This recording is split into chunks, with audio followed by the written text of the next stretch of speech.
Hello everyone, my name is not another sniper. I'm coming here live on Metal Gear Solid 3 Snake Eater. Last time we began the virtuous mission and tried to rescue a man named Sokolov. Unfortunately, we managed to deal with some KGB soldiers who were protecting him, but what also noticed that Snake, the father of Solid Snake, who fortunately is on a secret mission to rescue him, but fortunately we got to Sokolov in time, but on the bright side we managed to burn his evidence, but he was also being hunted by other Soviet Unions known as GRU soldiers, and the one who was in command of it was none other than Revolver Ocelot. And fortunately Snake managed to do a little bit of CQ.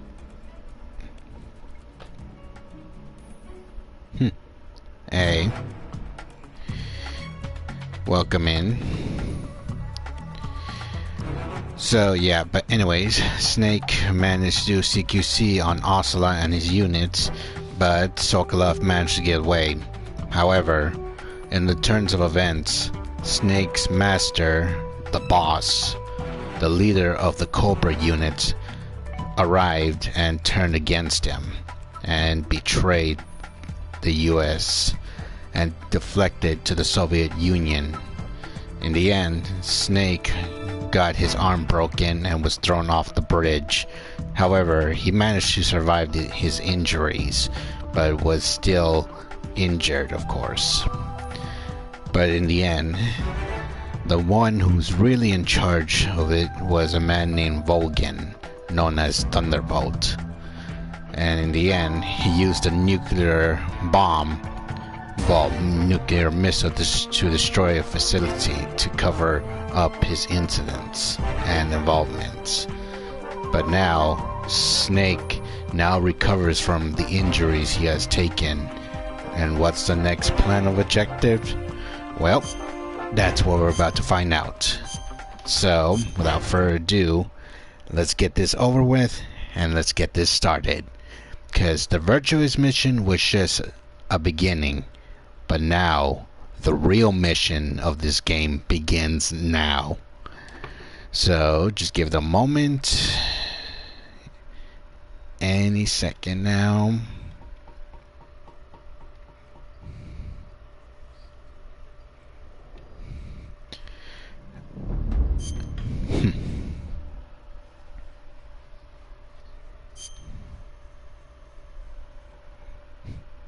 Hey, Zoomy. Alright, but before we start the actual mission, I hope you guys like a little song first. Now this is the main song of this game, and of course it is copyright, and this is a reason why this game is called Snake Eater. Why don't we listen to a nice friendly song? So without further ado, let's get this over with and enjoy the song. And yeah, so let's get this over with.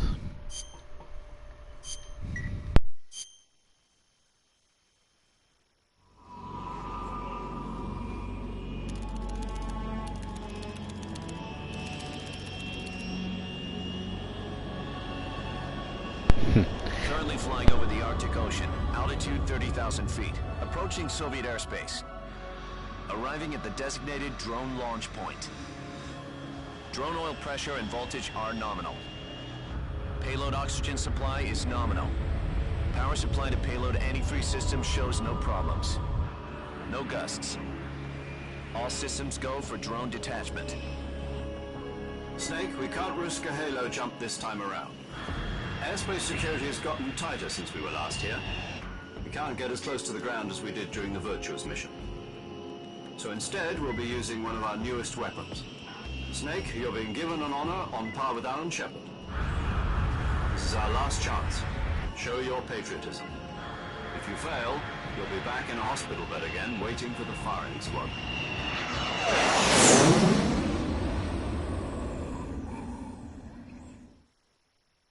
So how does it feel to be a patient in one of the most advanced ICUs in the world? Would you do me a favor and tell the suits about visiting hours? I'll never get better with them assaulting me day and night with their questions. Must be part of the top brass's inquiry. More like an interrogation. According to them, I'm a traitor and an accomplice to the boss's defection. They're just looking for a scapegoat. Does that mean they're after you, too? Let's just say neither one of us is going to be made a national hero out of this. Does this mean Fox is going to die? No. This fox is still one step ahead of the hounds. The reason I came to see you today, Jack, it's time for Fox to clear its name. What are you talking about? The situation has changed. We've still got a chance to come out of this one alive. Yeah, what kind of chance? Don't get too excited. Here, have a cigar.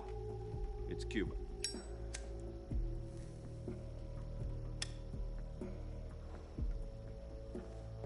This morning, I had a meeting with the CIA. They decided when they're going to execute us? No. Something even bigger. Yesterday, the White House received an unexpected call.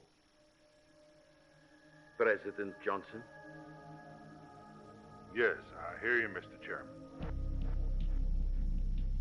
It was a hotline call from Khrushchev to President Johnson. From the head of the Soviet Union? That's right. A few days ago, one of our country's main design bureaus, OKB 754, was destroyed in a nuclear explosion. At about the same time, our anti-aircraft radar picked up a signature that appeared to come from one of your military aircraft. Does any of this sound familiar to you? In retaliation, I have placed our armed forces on secondary alert. Depending on your response, I may be left with no choice but to order the military to maximum alert and unleash Armageddon. With the help of your predecessor, I was able to survive the Cuban incident. But my power is not as great as it once was. If I am to survive this crisis, I must have your full cooperation. I should have contacted you myself. Did you know that one of our soldiers defected to your country a week ago? No. So you haven't heard then. The man who arranged the defection was a GRU colonel by the name of Yevgeny Borosovich Volgin. Volgin, of the Brezhnev faction. Go on. Who is the soldier? Her name is the Boss. She's a living legend. During World War II, she was the one who led us to victory in that war. In Russia, you know her as Voyevoda. You mean the Boss? The mother of your special forces? Yes, that's the one. And she took 2 miniature nuclear shells along with her. The Boss took 2 miniature nuclear shells. I'm afraid so. I believe they were a gift for her new hosts. The Davy Crockett Atomic Battle Group delivery system was completed 2 years ago. Serious problems were found with the launcher's range and precision. Although they were mass-produced, they've never been deployed in battle. But Sokolov's research facility was completely wiped out.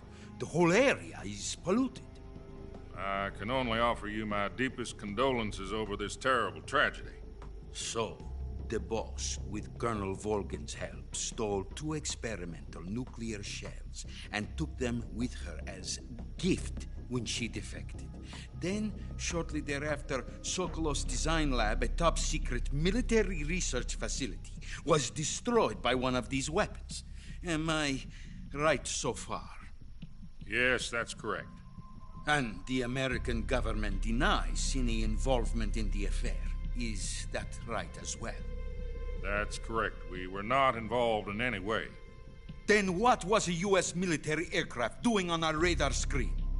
It was clearly in a violation of our airspace. And yet you say it was not acting under your orders. That's correct. You expect me to believe that this was all the work of a single soldier? I don't know what else to tell you. The army insists that this is all a ploy on your part. I've said it once and I'll say it again. Our government had nothing to do with it. And I would like dearly to believe you. However, I'm afraid my power over the military has weakened since the Cuban incident. I will need some kind of proof that this was not the action of the American government. You have 1 week. You must catch the boss yourselves and recover the remaining nuclear device. Then, you must find some way to prove your innocence. Prove our innocence. Yes, preferably something painful. Prove to me that this is not merely another one of your tricks. The boss should be close to Colonel Volgin. How about a little co-action? I would not expect too much if I were you. The political situation here is unstable. And Colonel Volgin is a member of the Brezhnev faction, which seeks to topple my government. 1 week. You have only 1 week, and if it is not too much to ask, do something about Volgin as well. What is that supposed to mean? Nothing. It means nothing.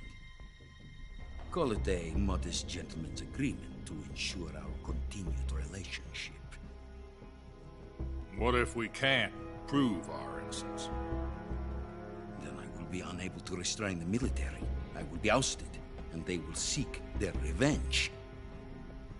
A nuclear attack on the United States? I leave the disposal of this situation entirely to your discretion, Mr. President. Disposal, If you fail, it will mean the beginning of a new world war. To put it simply, in order to avoid a full-scale nuclear conflict, we have to prove that America was not involved in that explosion. And eliminating the boss ourselves will prove America's innocence? Right. The higher-ups have decided that you're the only one capable of pulling this off. You were her last apprentice. Screw this one up, and we'll both be 6 feet under. There's no choice.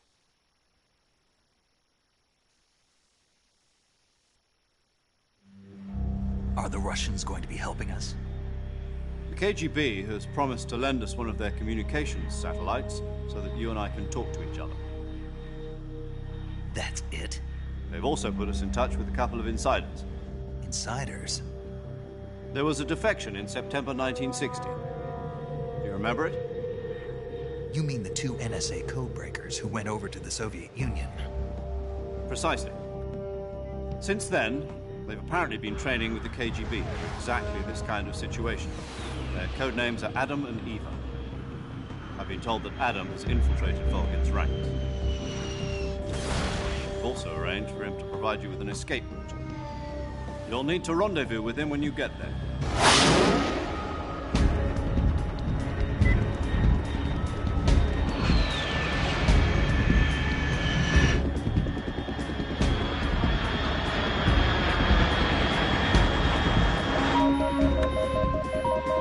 Control. Unidentified aircraft detected. Altitude 30,000 feet.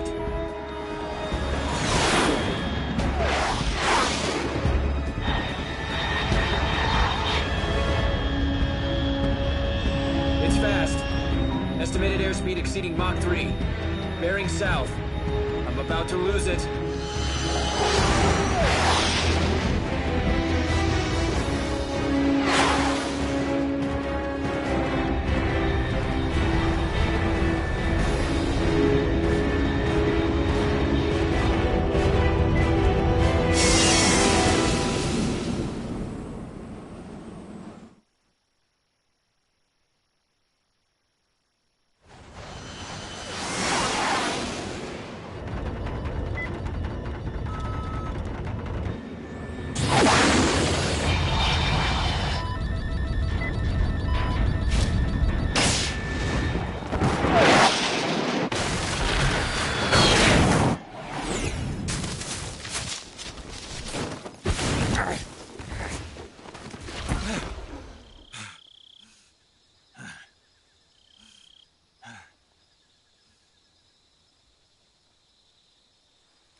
This is Snake. Do you read me?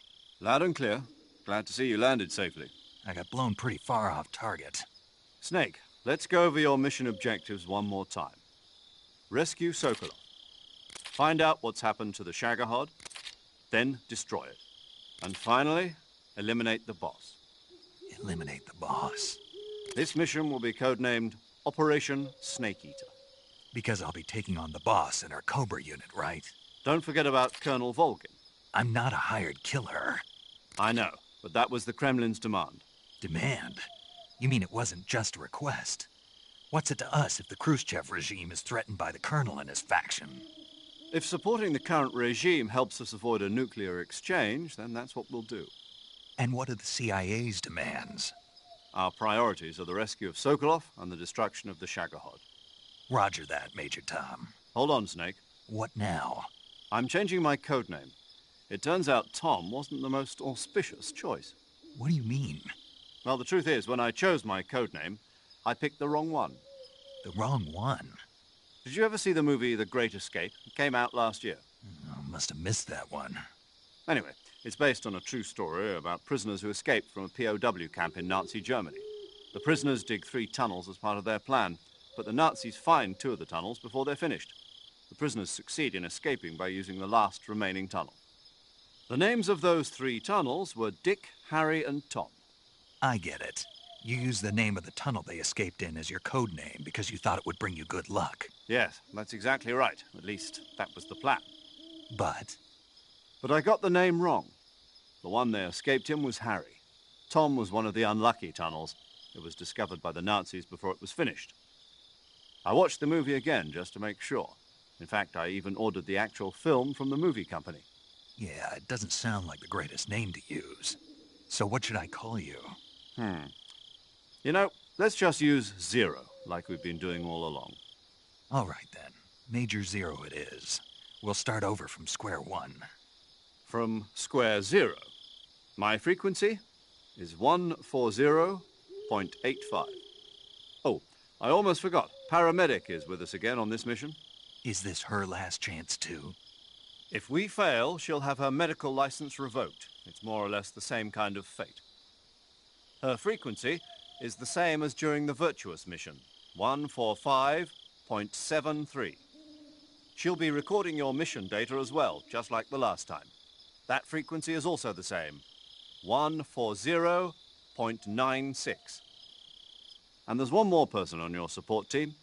His name is Mr. Sigint. He's an expert on the latest in weapons and equipment technology. You'll be going up against some of the world's most advanced weaponry when you infiltrate the research facility. If you have any questions, just ask him. His frequency is 148.41. Mr. Sigint. Got it. Adam, your KGB contact, is waiting for you at the abandoned factory up ahead. The same factory Sokolov was being held in last week. Yes, meet up with Adam first. He's cleared the way for you to rescue Sokolov. How will I know this Adam guy when I see him? You'll know once you reach the factory. The whole area's been polluted by the fallout from that nuclear blast. No one else would dare come close. The password is, "Who are the Patriots?" and "Lali Lule Lo." Lali Lulelo. Gotcha. You've been equipped with a 45 for this mission. Be careful, it's noisy. I thought standard Fox procedure was procure on-site weapons acquisition. The circumstances are different this time. You're now on an official mission for the United States government. It would be necessary to make your presence known to a certain extent. To the Khrushchev regime, at the very least. But remember, this is still a sneaking mission. Snake, if you fail this mission, it will mean an all-out nuclear war. Keep that in mind and proceed with extreme caution. Understood. Commencing Operation Snake Eater.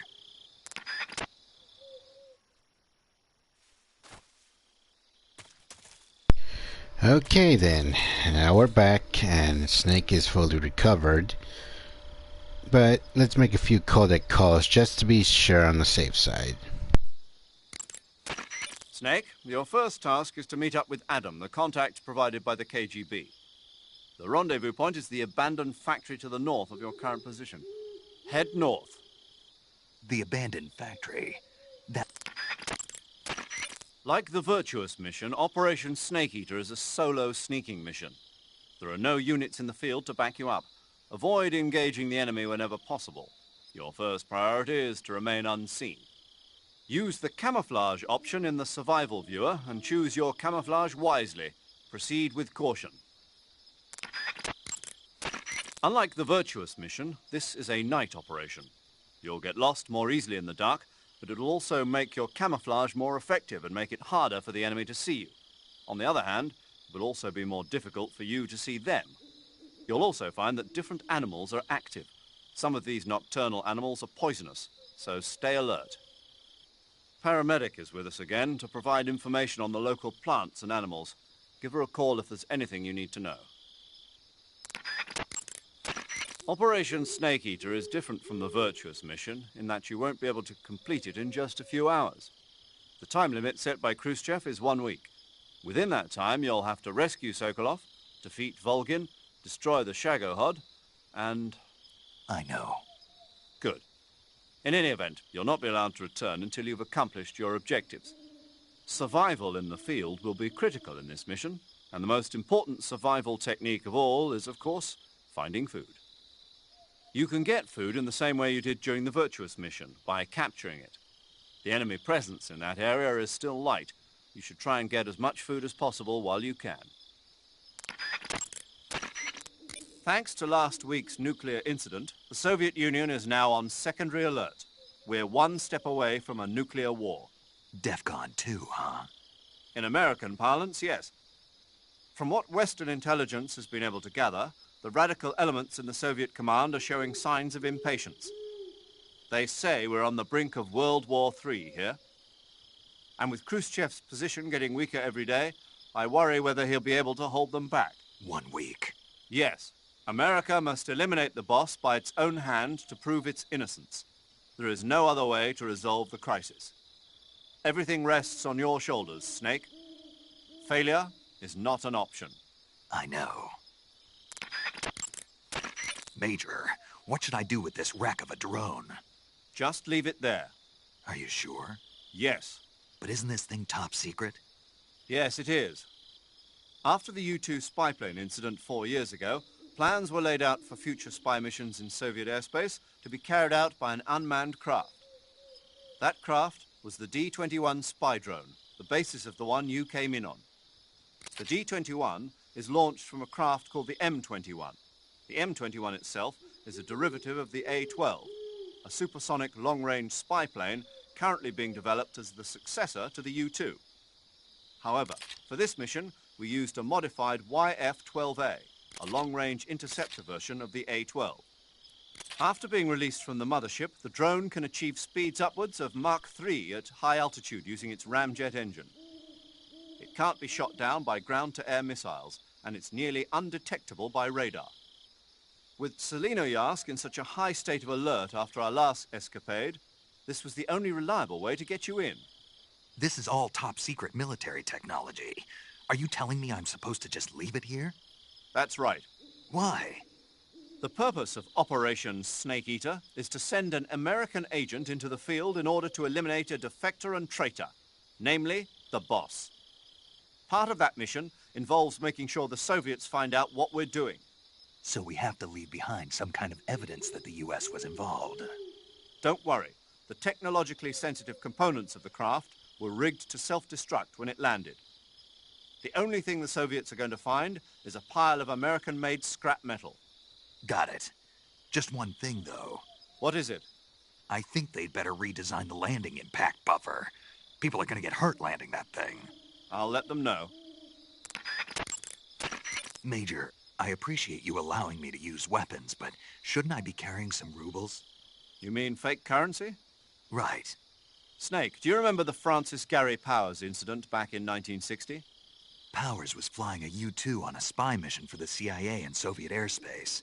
He was shot down and taken prisoner. His confession brought to light the fact that the CIA was spying in Soviet airspace. As a result, the US-Soviet summit scheduled for 2 weeks later was cancelled. Yeah, I remember. U-2 pilots are required to carry items that mask their identity. Powers was carrying ruble, mark and lira coins, as well as French gold coins. He was also carrying 2 gold watches and 7 women's rings. All of these objects were meant to conceal his national origins. But for this mission, we've got to demonstrate to the Khrushchev regime that America is involved. There's no need to conceal your origins. And besides, all you need to do is complete your mission. As long as you're not captured or killed, the details will take care of themselves. Okay. The Soviet intelligence community must be up in arms about the boss's defection. The great Voyevoda has abandoned America and embraced the Soviet Union. Voyevoda? Apparently, that's what they call the boss behind the Iron Curtain. It means warrior or mighty soldier in Russian. When used to refer to a woman, it means something close to Lady Knight. In Russia, where they've had a number of female emperors throughout their history, it's a term of great respect. Well, poetic in a way. The boss's exploits have made her name famous in the East as well. Major, why did the boss defect?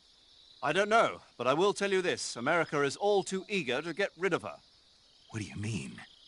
She knows too many of our secrets.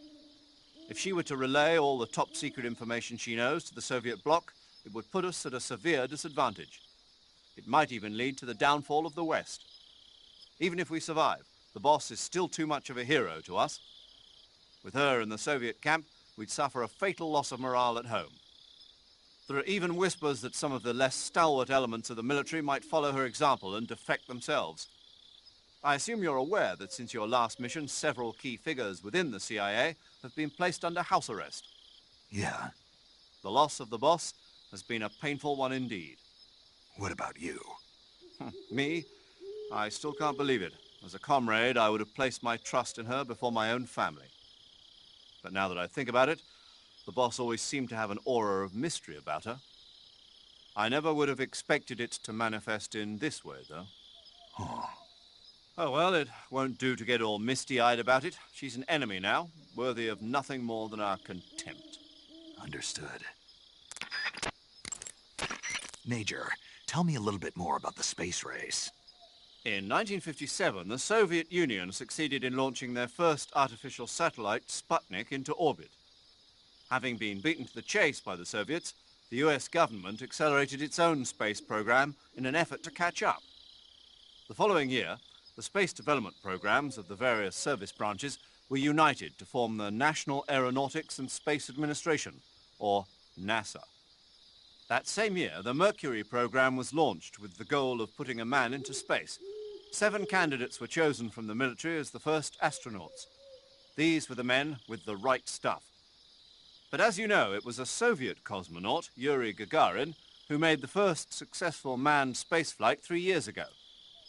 NASA's first successful ballistic flight came 1 month after Gagarin's mission, with the Freedom 7 carrying Alan Shepard into space. After that, with America still lagging behind the Soviets in orbital flight, President Kennedy made a momentous decision. That America would put a man on the moon before the end of the decade. Yeah, I heard that speech, but a lot of guys I knew weren't real happy about it. They said no one was going to make them go on a mission to blow up some damn moon base.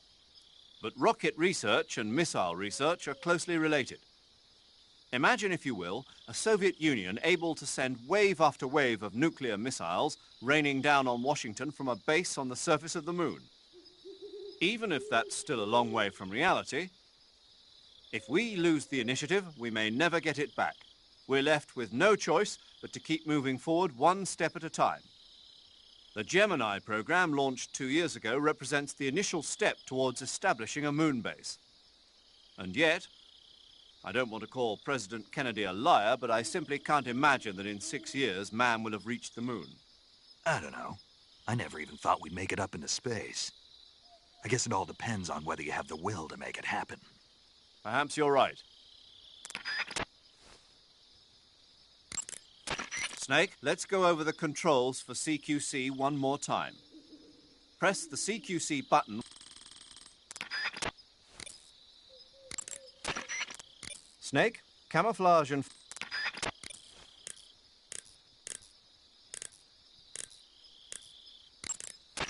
Paramedic. Snake, it's so good to hear from you again. Same here. It's been a week, hasn't it? 4 days, actually. Huh? I visited you in the hospital. You were still unconscious, though. Then you must have seen me naked. Yeah, but you were all wrapped up in bandages and tubes, so I couldn't do anything but look. Better luck next time. Let's hope so. But seriously, don't forget that you were like that until just yesterday. In fact, you really shouldn't even be on this mission. Keep an eye on your stamina gauge. If you start to run low, don't push yourself. Eat something to replenish your stamina. And try not to get yourself hurt. If you're wounded or get bitten by a venomous animal, go into the survival viewer immediately and treat yourself using Cure. Yeah. I can see you still know how to nag. You're welcome. And I can see you still don't know when to keep your mouth shut. Maybe so. By the way, I heard you're going to lose your medical license if this mission fails. Yes, there was talk of that, but the mission won't fail, will it? Of course not. Good. I believe in you. But you know what? I really don't care about my medical license. Didn't they use that to force you to participate in this operation? No, I volunteered. Why? So that I could watch over you. Huh. Snake, you're the best agent I've ever seen. But you push yourself too hard. You're reckless. Someone has to stop you from getting into trouble, to make sure you and the boss don't kill each other. So that's why I volunteered. I mean, you couldn't ask for a better guardian angel than me, right? Thanks. Stop right there. Huh? You can thank me when you get back. All right. Snake, unlike the Virtuous mission, this is a night operation. You'll be encountering nocturnal animals that you didn't encounter your last mission. Some of them are venomous, like the king cobra, so be careful. If you get bitten by a venomous animal, the poison will spread through your body and rapidly drain your life gauge. If that's the case, go into the cure screen and survival viewer immediately and inject yourself with serum. Got it? Snake, unlike the Virtuous mission, this is a night operation. You'll be encountering nocturnal... Snake, that's the home to the otten frog. The otten frog is a large, corpulent species of frog. They're known as a delicacy, so it might be worth catching them for food. The otten frog was originally found only on Amami Oshima in Japan. Frogs usually have 4 toes on their front legs, but the otten frog is unique in that it has 5. Got it. By the way, you said they were known as a delicacy, right? Right. So that means they must taste pretty good, huh? I guess so. I hear that in Japan, otten frog sashimi and sukiyaki are popular dishes. Really? Yeah. Japan, huh? That place is starting to sound better and better. Snake, that area is inhabited by the Japanese flying squirrel. Japanese flying squirrels are non-venomous, and they shouldn't attack you.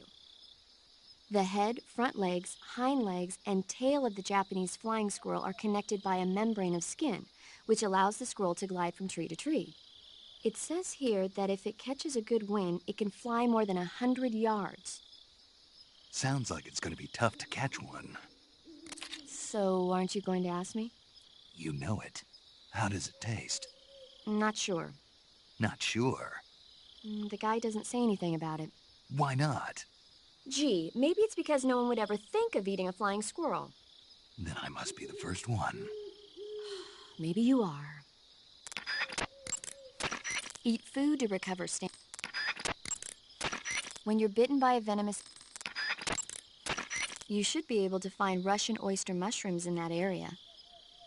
The Russian oyster mushroom is an edible variety that belongs to the shimeji family. It's known to be particularly rich in vitamin B1 and niacin. Apparently, it's usually found growing on tree stumps and hollow logs, so look there if you want to eat some. You should be able to find Siberian inkcap mushrooms growing in that area. The Siberian inkcap is a mushroom from the inkcap family. Its life cycle is transitory. As soon as the spores mature, the cap starts to turn black, liquefy, and melt away. And that's why they call it an ink cap? That's right. It doesn't really turn to liquid, but you get the idea. In its immature state, before it melts away, it's valued as a source of food. Just be sure not to eat them while you're drinking alcohol. Why's that? Ink caps contain coprin, which inhibits the function of aldehyde dehydrogenase. This prevents the body from breaking down alcohol, causing a buildup of acetaldehyde. Meaning? Meaning it will give you the hangover from hell. Oh. Wait a minute. What? You think I'd drink alcohol in the middle of a mission? Wouldn't you? Hell no. Well, I'm knocking a shot back now. What? Just teasing you. Uh, Oh, come on. Where's your sense of humor? I need a drink. You can capture animals a lot. When you get shot, you'll... Burns happen when you're... There should be a mushroom called the Bical scalytooth growing in that area. The Bical scalytooth mushroom is used as an antidote to poison. It usually grows on the trunks of trees, so look for it there. How does it taste? I think you're going to be disappointed. Damn.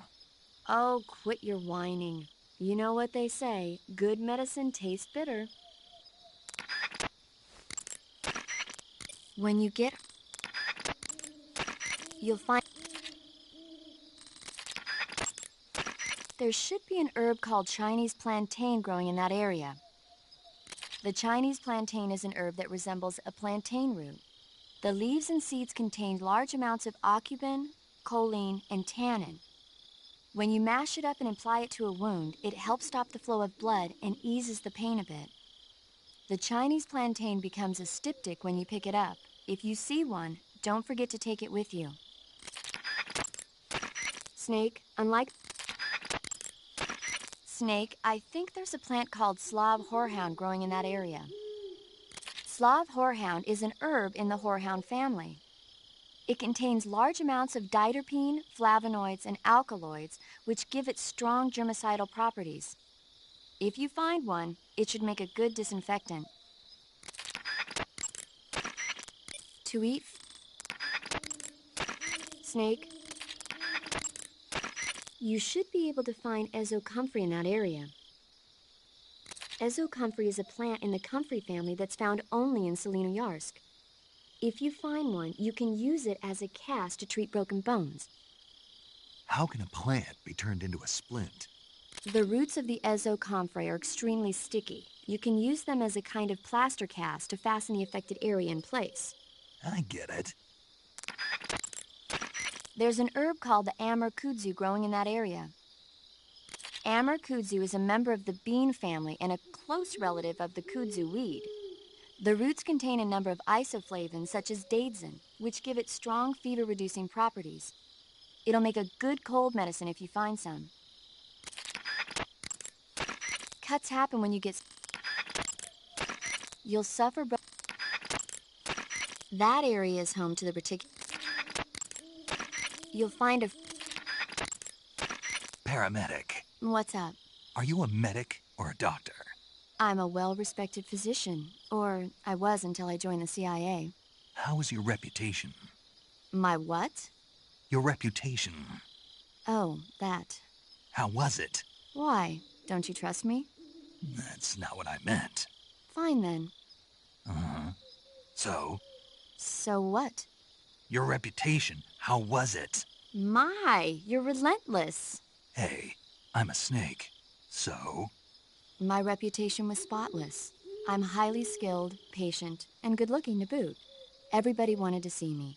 What else would you expect? No, seriously. Incidentally, her nickname back then was Quack. Major.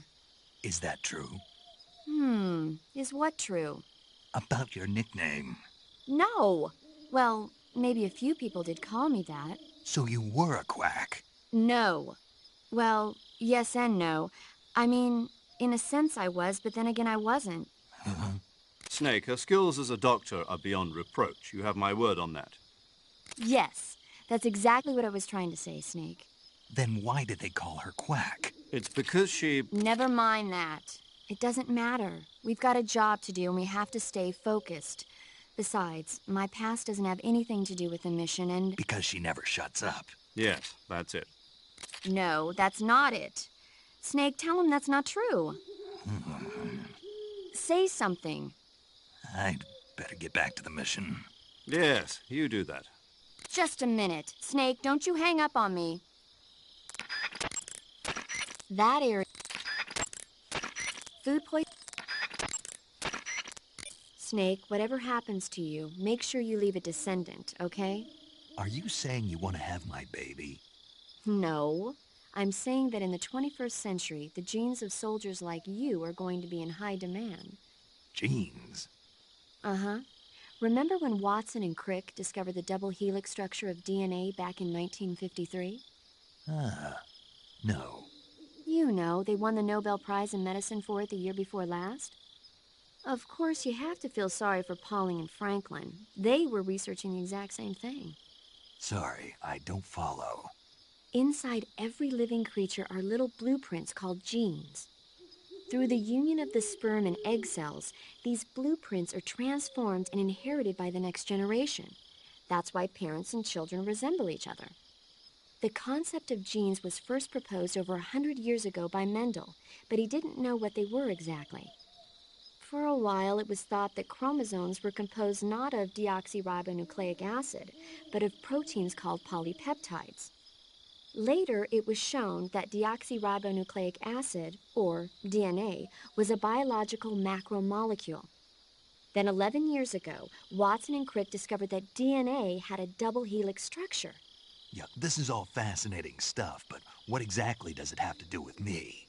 The inherent characteristics of any given individual are determined by his or her genes.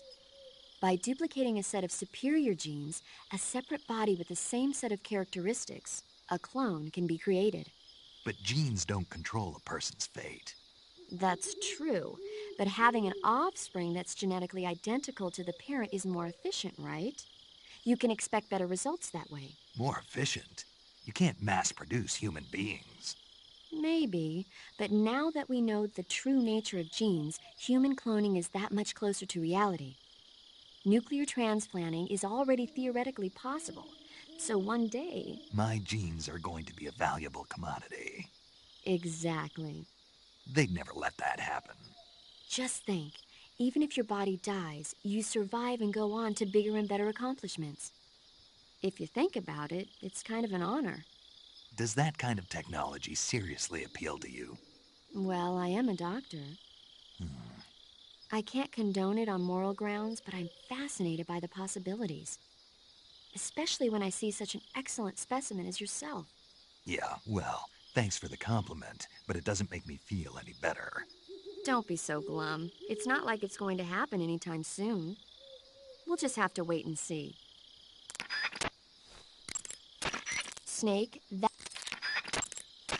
Treating serious... You'll find a... You'll catch a cold... There's an herb... You'll get a stump... Leeches... Yo! You're Snake, aren't you? And you're Sigint? None other. I heard that you're an expert on weapons, equipment, and cutting-edge technology. Close. Huh? I am the expert on weapons, equipment, and cutting-edge technology. Ah. I'm the guy that designed your trank gun, active sonar, and motion detector. If you want to know anything about weapons or equipment you find in the field, just send me a message and ask. Later. Sounds like the Cobra unit's members' names came from the specific emotions they each carry into battle. Emotions? Yeah. For unbearable torment, the pain. For true oblivion, the end.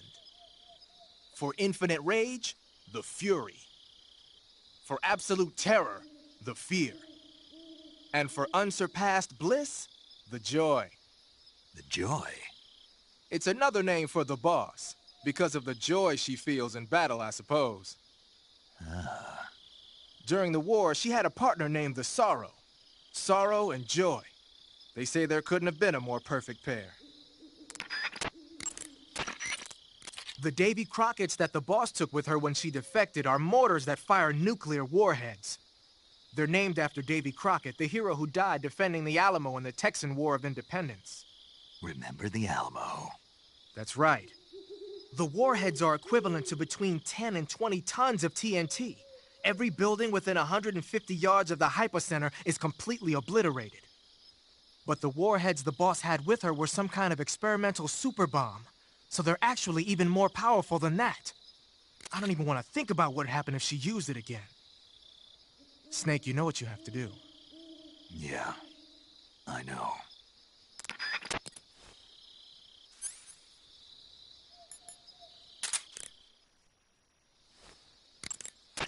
Hey, you've got an M1911A1. Yeah, a 45. 50 years since the Army adopted the first model, and they're still using them. It's a real gem of an automatic pistol.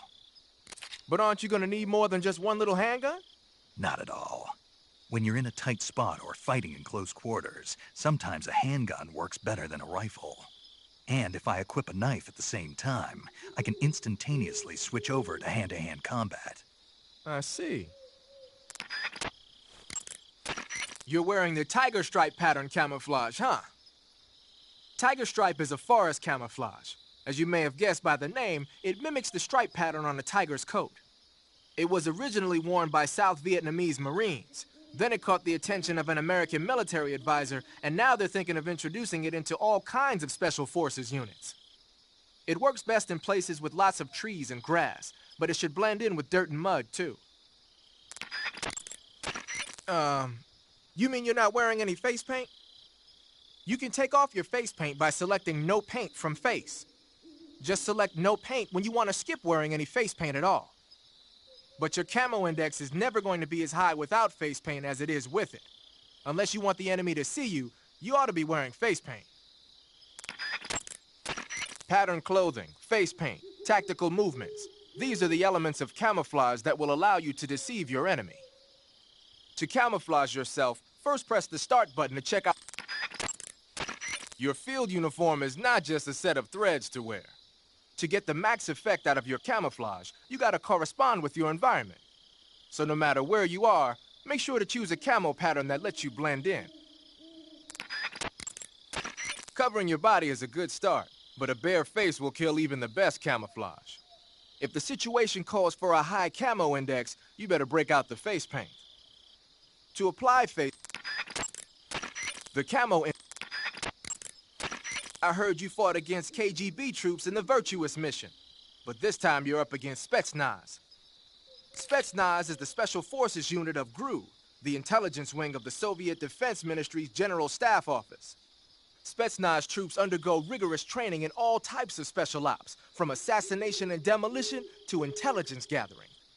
That and Volgin's loaded, man. His unit is one of the best equipped in the entire Soviet Union, if not the best. I heard the enemies you encountered in the Virtuous mission were only carrying weapons like AKs and grenades. Well, it ain't that simple anymore. In addition to AKs, some of the patrols you'll encounter might be equipped with Scorpion submachine guns and shotguns. The Scorpion is even lighter than the AK, making it much easier to handle. Basically, a guy with a Scorpion is not gonna miss you as often as with an AK. The shotgun is a powerful weapon. One blast is enough to floor you, and you're likely to be seriously wounded. Watch for that, man.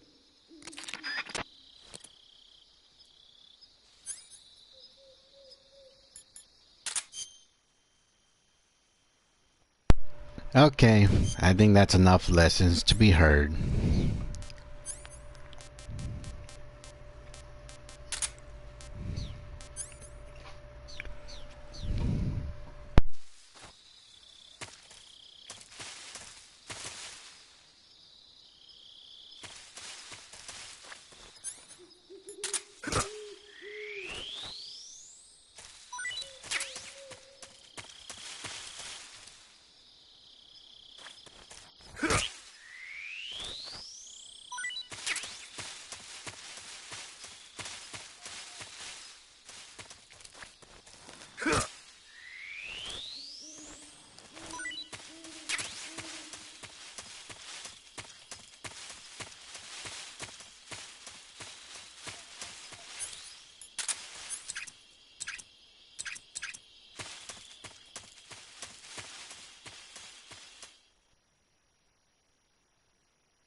You just heard a horse?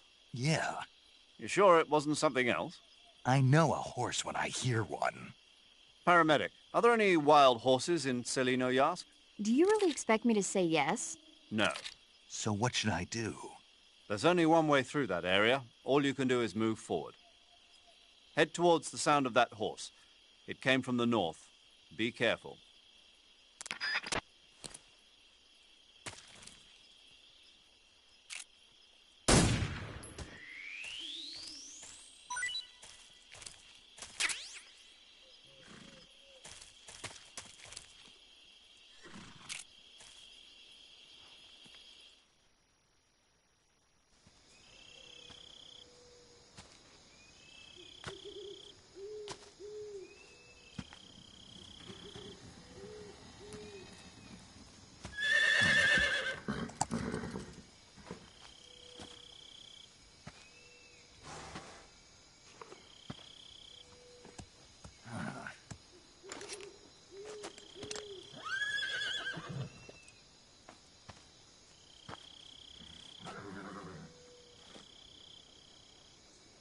Looks like death wasn't ready for you yet.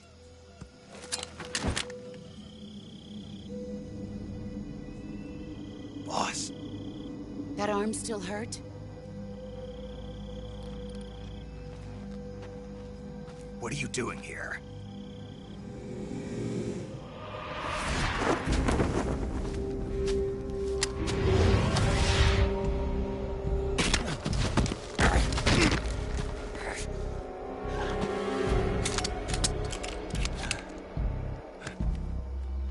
Go home.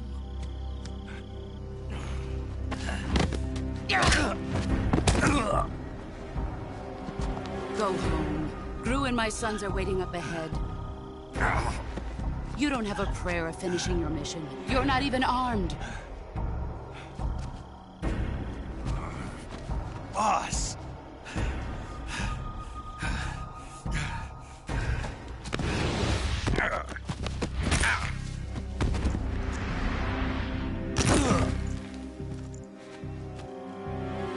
I'm not your boss anymore. There's nothing for you here. Go home. Go back to your boss. There's no need to prove that you are virtuous here.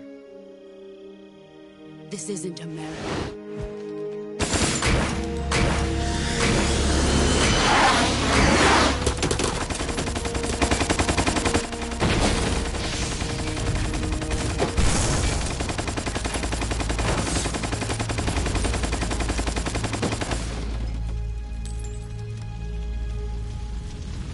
That should stir things up a bit. You'd better hurry.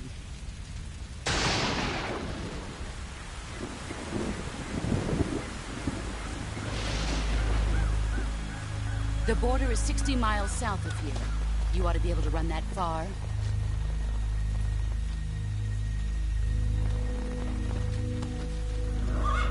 Why'd you defect? I didn't. I'm loyal to the end, to my purpose. What about you, Jack? What's it going to be? Loyalty to your country or loyalty to me?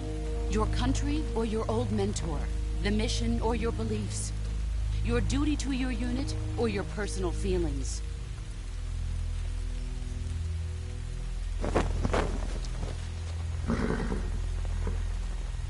You don't know the truth yet.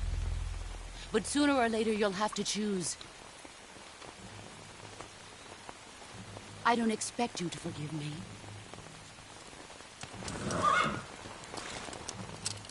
But you can't defeat me either. You know me too well.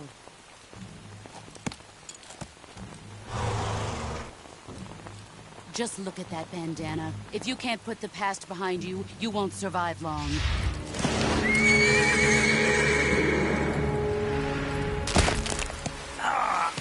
If we meet again, I'll kill you.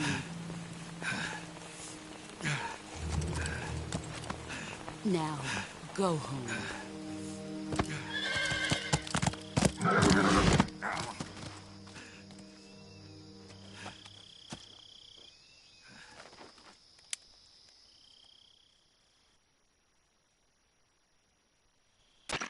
This is Snake.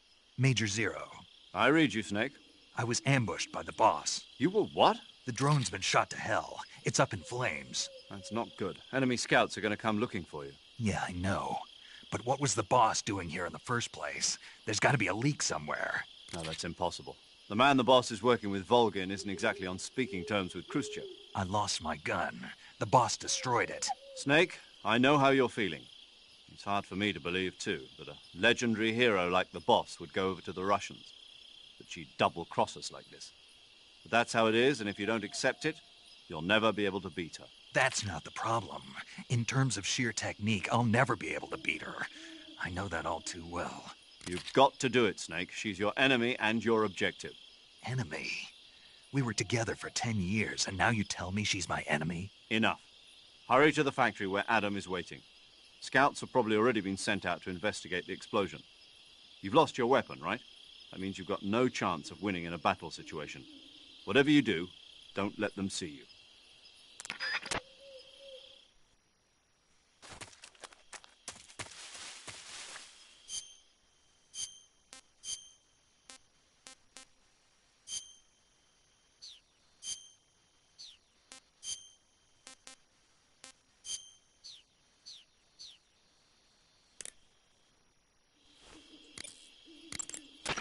Snake, do you see any tufts of grass? Yeah. What kind of grass? Just ordinary grass. Nothing special. You should check it anyhow. It's pretty thick grass, about waist high. If you crawl into the grass, you can advance undercover. When you do, the camera automatically switches to intrusion view. If you want to stand up again, press and hold the crawl button once more. If you press the crawl...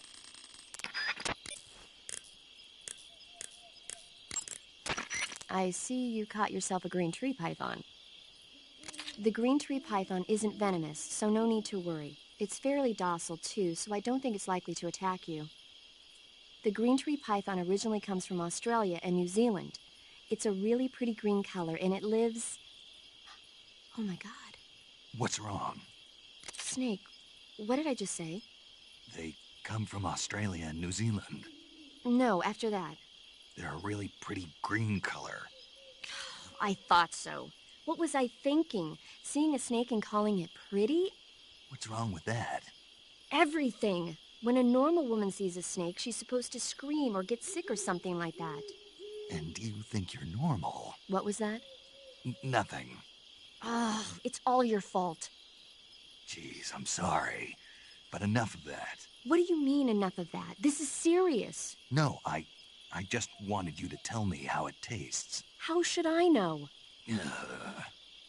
It was awfully pretty, though. Snake, king cobras are making their home in the area you're in now. The king cobra is the world's largest venomous snake. Its large size means that it has a lot of venom to inject. One bite is supposedly enough to kill an elephant. And it's extremely vicious as well, so watch out. If you get bitten by a king cobra and injected with venom, your life will start to decrease rapidly. As soon as you're bitten, go into the survival viewer and use Cure to give yourself a serum injection. The king cobra's diet consists mostly of other snakes. Be careful, or you might end up as its next meal. Got it. So... What? How does it taste? Yep. Ugh. It seems you're the one whose diet consists of other snakes. You're making me blush. The guide says they taste just fine. Ugh. When you get shot with an snake, that area should be inhabited by tree frogs. The tree frog is a green frog that's found throughout Asia. It's arboreal, spending most of its time in shrubs and bushes. Use the tranquilizer gun to catch one alive. I bet you could scare an enemy good if you toss one at him. But the tree frogs that live in that jungle are a lot bigger than ordinary tree frogs. They've got an appetite, huh? You've got a one-track mind, don't you? But seriously, that is one theory. However, there are people who think it's a mutation caused by nuclear testing and waste from the research facility. Do you think they're safe to eat? Is that all you ever think about? What else is there? Lots. Like what? Like why a frog would get so big in the first place. Whether it's a temporary phenomenon created by a unique environment, or a permanent mark of evolution, or a product of the toxic waste coming out of the research facility. If it is the waste that's causing it, then it means humans are interfering with the ecosystem. It really makes you think about the changing relationship between... This isn't interesting. Oh, fine. Be that way. So, how about it? You mean, is it edible? Yeah. Well, I guess it's probably okay. Probably. I don't know. The guide doesn't say anything. Pretty useless guide, if you ask me. Well, try one for dinner and you can help improve it. You'll get a... Snake, be careful to take a rest. Some types of food spoil faster than others. Animal and fish meat goes bad relatively fast, but plants and mushrooms generally last a little longer. Animals won't go bad if you capture them alive, though. You can tell whether food has gone bad or not by looking closely at the icon on the food screen in the survival viewer. Snake, if you or one of your comrades is wounded in battle, what do you usually do? I call for a medic. What if there's no medic nearby? I don't even want to think about that. Think about it. That's my worst nightmare. Any soldier can perform basic first aid, but it takes a specialist to perform the more complicated procedures. I know a lot of guys who'd still be alive today if they'd had access to a medic. Me too. So I got to thinking, wouldn't it be great if we could parachute medics into the front lines where they're needed most? You bet. That's why you're called paramedic. Yeah. With a unit like that, we could save a couple of lives, huh? No. No? Not a couple. We could save many lives. Thanks. I think the Army needs a unit like that. And if no one else will do it, I'm going to create one myself. Sounds like a plan. Will you help me? Count on it. Snake, that area is home to the Sunda whistling thrush. Snake? Snake, I looked at your medical record. You've been exposed to an atomic blast? Yeah, the Bravo shot. It was a hydrogen bomb test conducted at Bikini Atoll on March 1st, 1954. I was at the American base on Kwajalein in the Marshall Islands when the ashes of death started falling from the sky. Any symptoms? None. At least, not yet. But a lot of the guys who were in it with me are now suffering from thyroid cancer and leukemia. Some of them are dead already. One of these days. Anyway, I'd better get back to the mission. Yeah.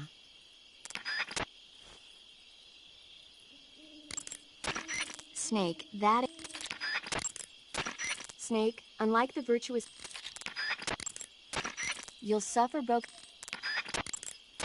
Snake...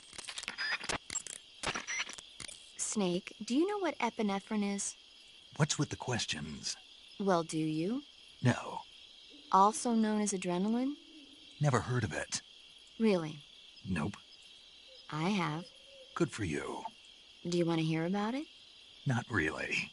Oh, I think you should hear about it. Here we go. So, epinephrine is a type of hormone. It's secreted from the adrenal glands in high-stress situations, like when you're exercising or you're under pressure. The epinephrine is released into the bloodstream and stimulates special receptor cells on various organs throughout the body. This causes the heart to beat faster, the blood vessels to constrict, and the respiratory passages to expand. It also raises blood pressure. You ever notice how you're faster and stronger than normal when you're under stress? That's because of epinephrine, and when you're bleeding, it... Paramedic. Yeah. Is there a point to all of this? Of course. In the alert phase, your body secretes epinephrine, and so your stamina won't be depleted as fast. Uh-huh. There. Good thing I told you, huh? As always.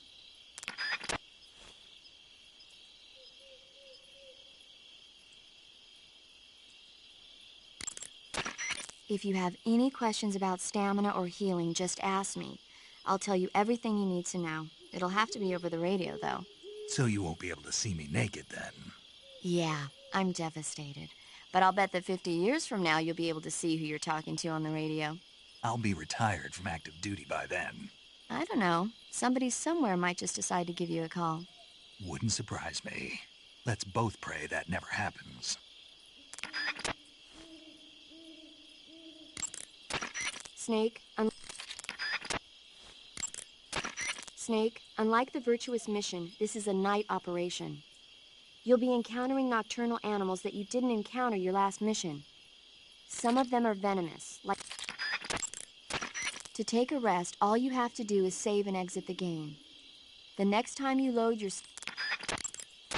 That area is home to the reticulated python. The reticulated python is... Snake, unlike...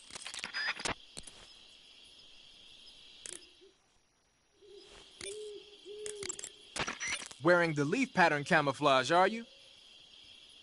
Leaf pattern is a forest camouflage created to provide cover in woodland areas.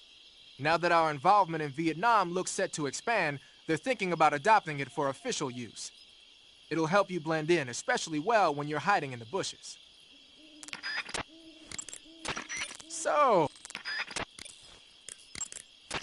Snake. You can capture... Snake, that area is inhabited by mag... To eat... You should be able to find... You'll find... Snake. To take a rest...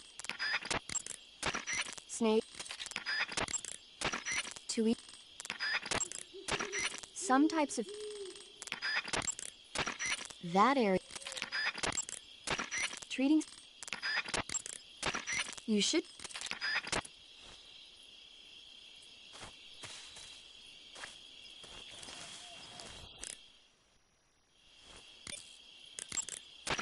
Major. Snake, the boss is your enemy. You've got to accept that reality. Adam is waiting for you at the abandoned factory to the north of your current position. Head north. The enemy must have seen the drone explode. They've probably already sent out patrol units. You never know when you'll encounter the enemy. Use your camouflage wisely and proceed with caution. Remember that you've lost your gun. You don't stand a chance in a fight against an enemy unit. Use your camouflage and don't let the enemy see you. Major, why was the boss there? Did they detect my infiltration? That's impossible. The drone shouldn't have been picked up by their radar at all. Then how did she know? It couldn't have been a... That's also out of the question. We've taken all measures to ensure this mission stays secret. Then what's going on? I don't know. It won't do you any good to dwell on it, Snake. Hurry to your rendezvous with Adam. Snake, you don't have a tranquilizer gun right now. That means you'll just have to capture animals with your bare hands or with your survival knife. You should be able to harvest mushrooms and other low-lying plants with no problem by punching them or using your knife. It'll be tougher to catch small animals, but you might have a chance if you use stalking from behind. Major. What is it? Why did the boss betray us? Leave it alone, Snake. But... We've been through this before. Besides, asking for reasons now won't change anything. I thought I'd find out if I met her face to face. I thought for sure she'd tell me, but... Then you'll have to find your own answers. By completing my mission?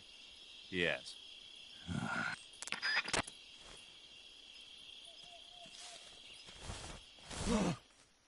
What's this? HQ? HQ. This is HQ. Patrol here. We have evidence of an enemy intruder. Commence alert formation. Acknowledged. Sending reinforcements. Use extra caution.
HQ.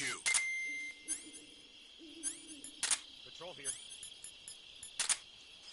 No problems detected. Understood. Return to your position.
What the?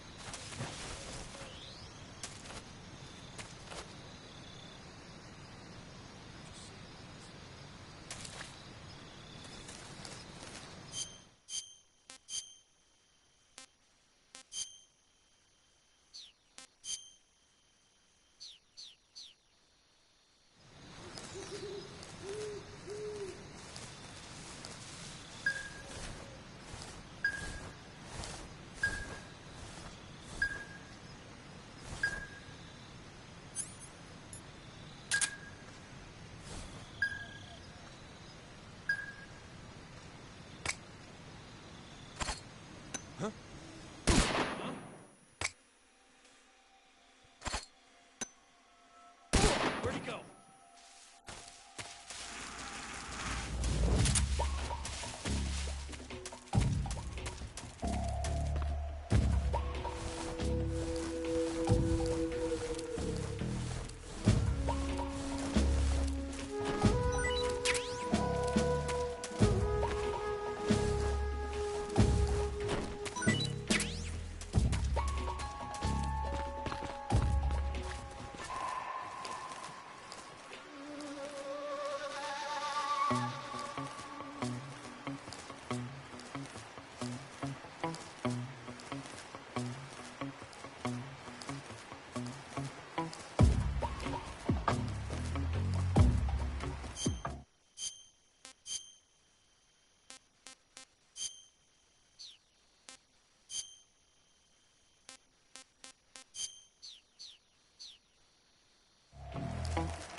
You've arrived at the factory, I see.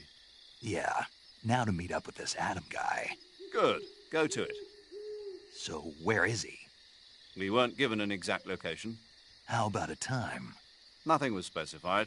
A physical description? I'm not sure. How am I supposed to find him then? You won't need to. Huh? He'll find you.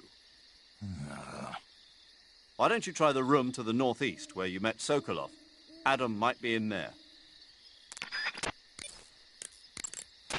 Snake, there are rats living in that area. The rats in that area are the descendants of wild Norway rats that were domesticated by humans as pets and lab animals. They're not poisonous, and I don't think they'll attack you, but they're quick little creatures, so you might have a hard time catching one. Uh-huh. So how do they taste? Snake? What? They're rats. I know what they are. Do they taste okay? The guide says they're not that bad. Good enough for me. Ugh. You can capture... Treating... That area...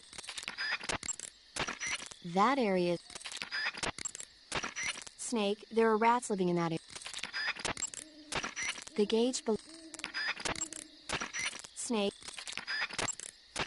Snake, be careful when... To eat... Some types of food... You'll catch a cold if you hang... That area... Snake, there are rats... That area... Snake, unlike the... Burns happen... The gauge... To eat... Snake... That area... I know this seems like confusing or anything, and also no offense, none taken. But also, sometimes if you call them, there could be a secret message, or sometimes they say something that sounds interesting. So sometimes players say it's mostly paramedics, sometimes later on in the game it's SIGINTs. So that's what I'm just doing, just double checking. That is... The gate... Snake... That is... That is... That is... Snake... Some types... Eat food... Snake... Snake, there are rats...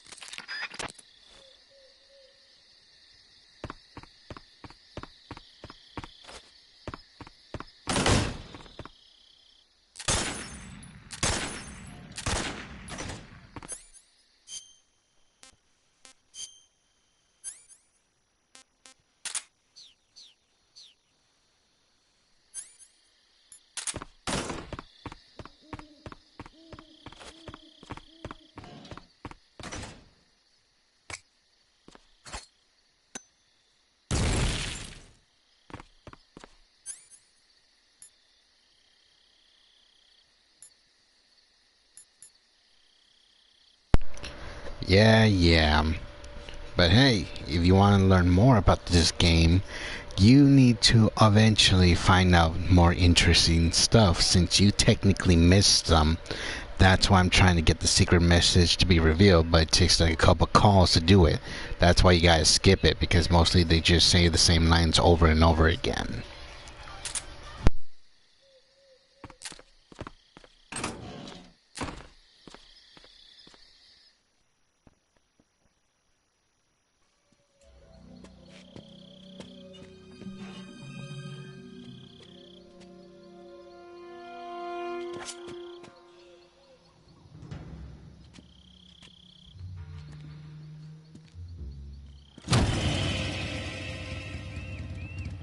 Sorry I'm late.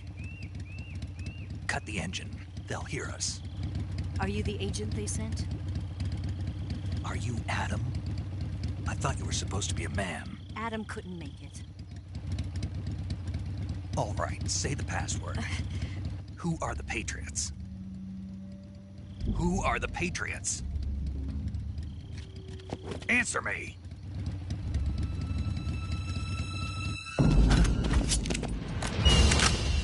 Trapped. Get down!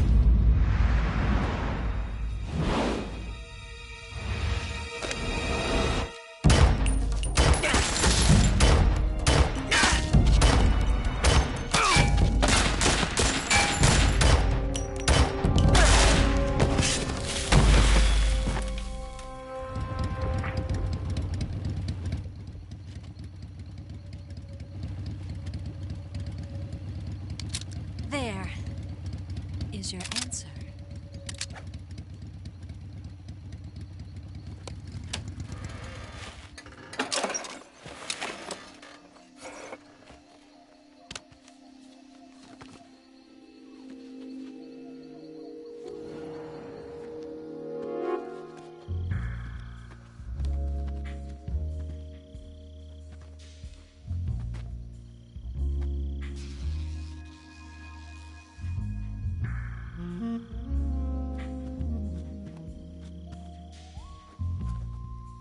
The name's Eva.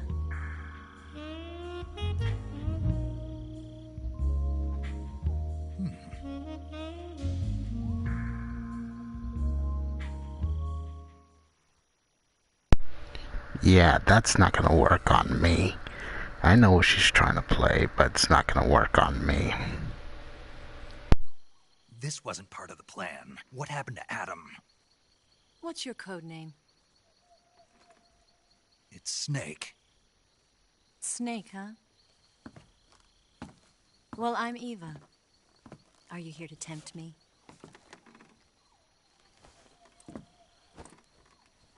What happened to Adam? Colonel Volgin is a very suspicious man. He decided Adam wasn't the right person for this mission. And you were? Yes. Why? Because I can do things he can't. I heard you used to be a codebreaker for the NSA.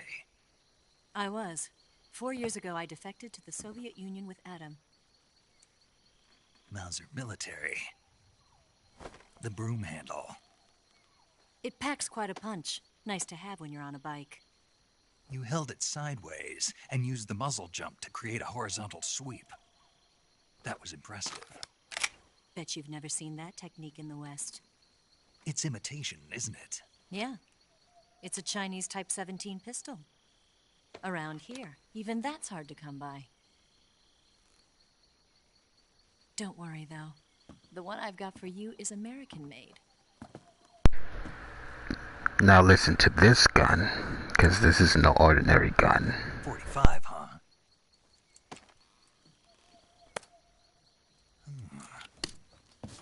Incredible. Do you like it? The feeding ramp is polished to a mirror sheen. The slide's been reinforced, and the interlock with the frame is tightened for added precision. The sight system is original too. The thumb safety is extended to make it easier on the finger. A long type trigger with non-slip grooves. A ring hammer. The base of the trigger guard's been filed down for a higher grip. And not only that, nearly every part of this gun has been expertly crafted and customized.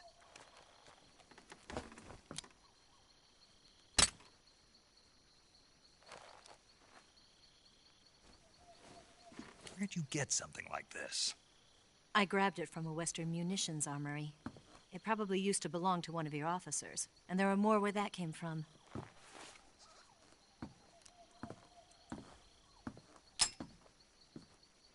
You had this with you, didn't you? Better take this too. What's that? A disguise to make you look like a scientist. A disguise? Yes. You're here to rescue Sokolov, right? Sokolov's still safe then? Yes. He's being forced to continue his work on the Shagohod. Where? At the lab. They've got a whole army of scientists there developing new weapons. Security is tight, but if you disguise yourself as a scientist, you might be able to sneak in. Can we get Sokolov out of there? We'll see, won't we? Tell me how to get to the lab. The safest way in is from the rear. First, you'll need to head north through the jungle. You'll come to a heliport used for shipping materials.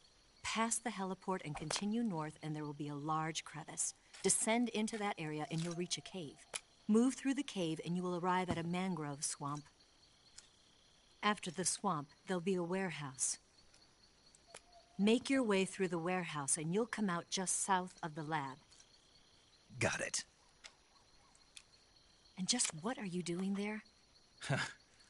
In close-range combat, a knife can sometimes be more useful than a gun. By doing this, I'll be able to hold a knife at the same time and still keep the gun steady. That way, I can instantly switch between a gun battle and a knife fight.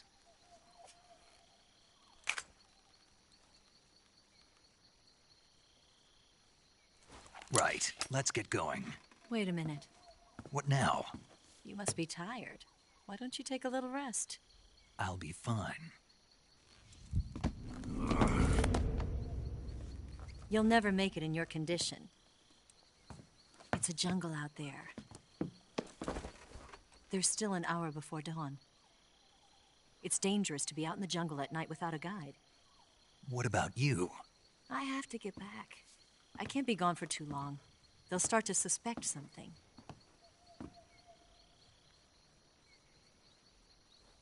Don't worry. I'll keep you updated over the radio. That's it? My orders are to provide you with information, nothing more. You look disappointed. All right, then. I'll do something special for you.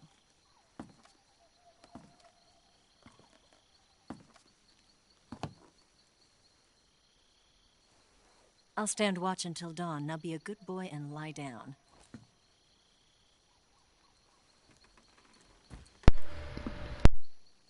What's the matter? I don't know you well enough to trust you. How well do you have to know me to trust me? I don't know if I can trust anybody.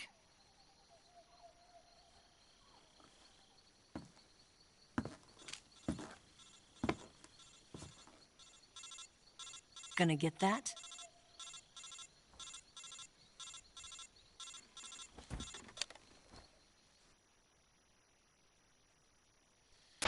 She's right, Snake. You should get some sleep. Although in your condition, you really ought to be back in the ICU. Whenever you save the game and quit, you'll go to sleep. Sleeping allows you to gain back stamina naturally. Depending on how long you sleep, you may also recover naturally from sickness and injury. When you're tired or hurt, the best thing to do is just get some sleep. So do yourself a favor and take a nap. Doctor's orders, okay? Yeah, okay.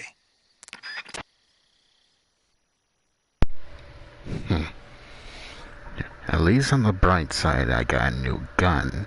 Not to mention, I got my tranquilizer gun back as well. But I also found an AK-47.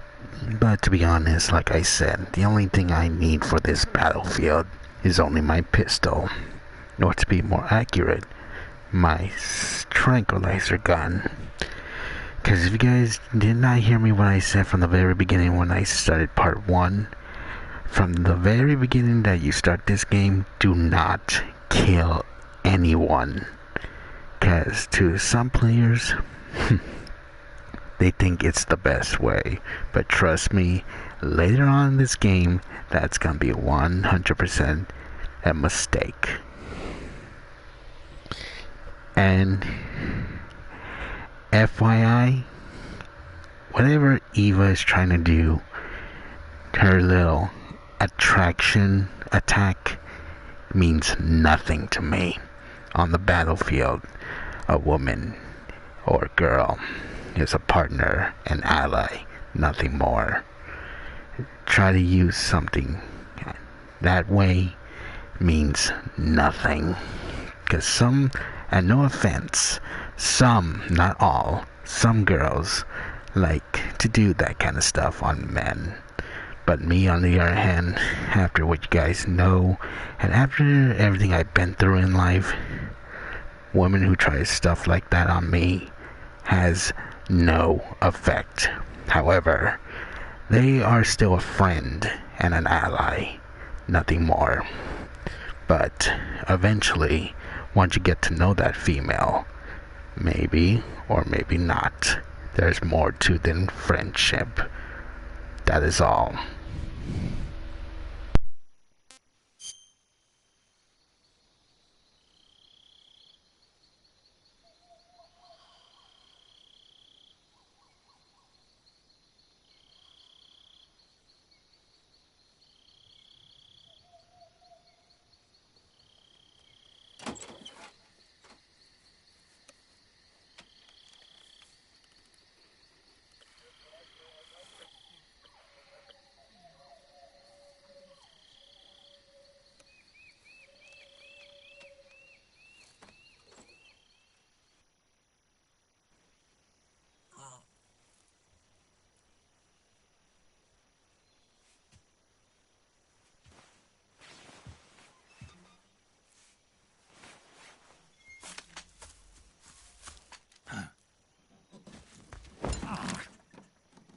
What's the matter? We're surrounded. I see 4 of them.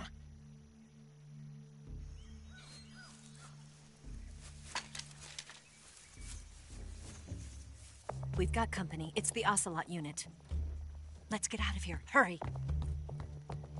Don't forget your gear. Here, give me a hand.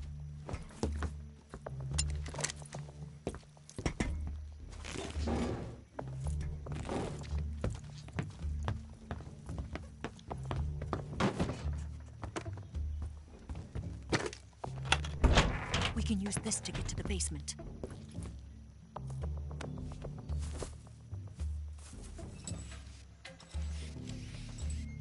Damn it! Ocelot. I'll get past them on my bike. I'll call you later. Okay, I'll keep them busy. Huh? Don't go dying on me now.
Where did that come from?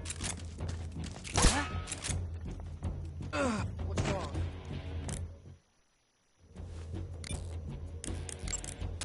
Those rifles the Ocelots are using aren't AK-47s, are they? No.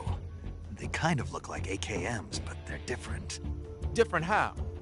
They've got steel handguards and vertical type foregrips, and the muzzle suppressor is bigger. A carbine version of the AKM, huh? Hungary has a unique modified version of the AKM called the AMD-63. I heard something before about them making a prototype carbine version of that. My guess is they probably imported some of those prototypes. If they're using a carbine version of the AMD-63 like I'm thinking, then they could be a serious threat. Those things handle better than the AK-47s, especially at close range.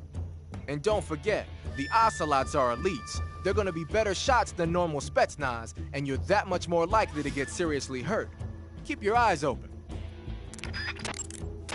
Heads up, Snake. Looks like some of those guys are equipped with M63s. The M63 is an American-made light machine gun. It's got more firepower than you might think. It can punch through a wall, too, so watch out. You said some of them are using shotguns? Those shotguns are M37s. They're an American model designed for field combat. Not all that dangerous from a distance, but at close range, they'll tear you to shreds. Be careful. Looks like some of them are using Scorpions. The Scorpion is a Czechoslovakian submachine gun. They don't have the stopping power of a rifle, but they're easier to handle and lethal at a medium range. If you eat more than a couple of rounds, it's not gonna be pretty. Don't fool around. Snake, watch out for those grenades they're tossing.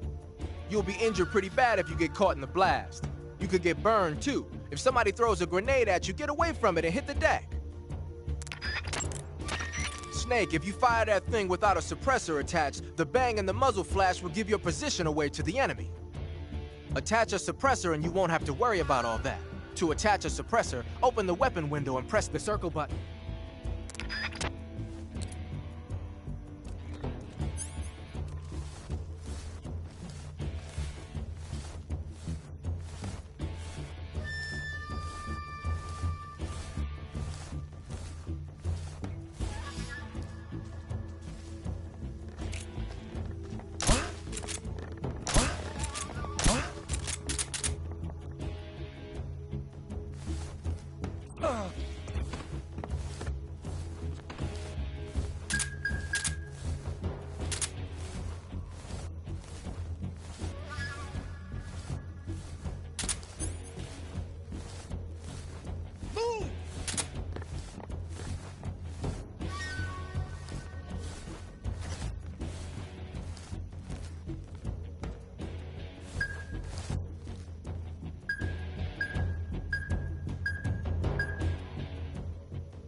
What's wrong?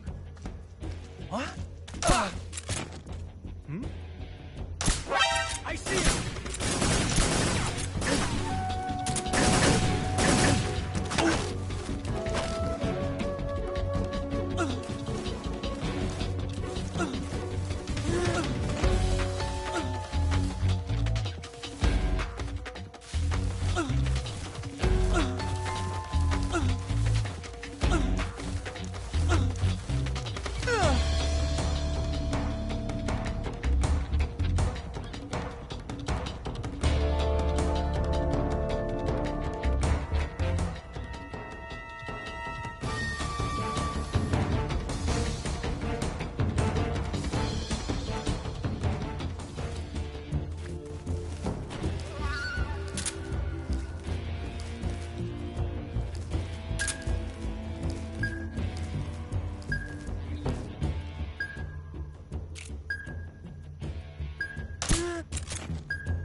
I've been waiting for this moment.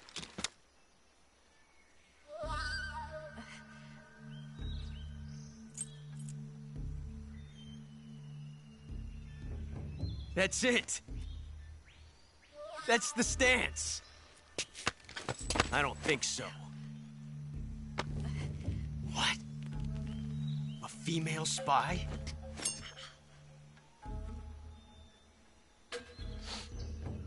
This bitch is wearing perfume. Stay where you are. I've had enough of your judo.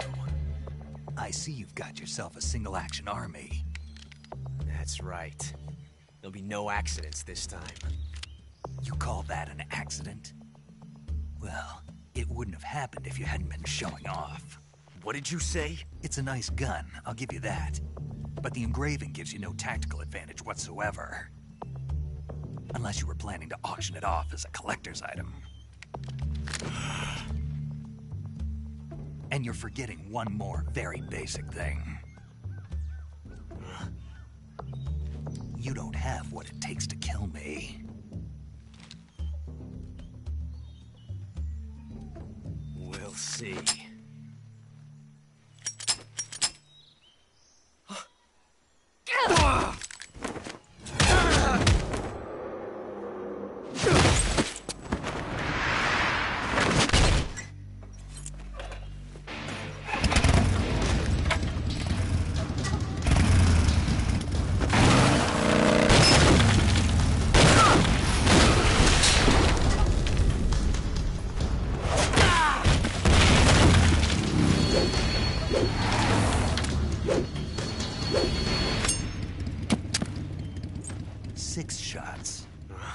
That thing only carries 6 shots.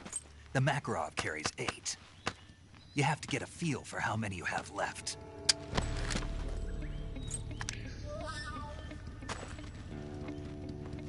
This is a high-class weapon. It's not meant for shooting people. Damn!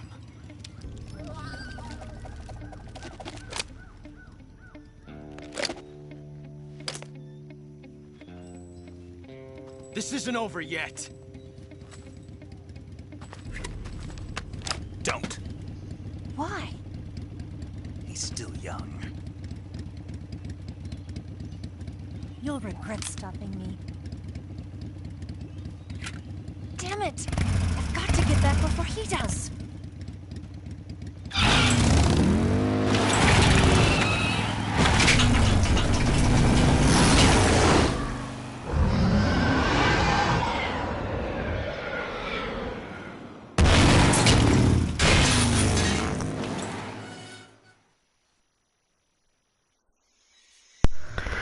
Never mess with a female, and that is my example.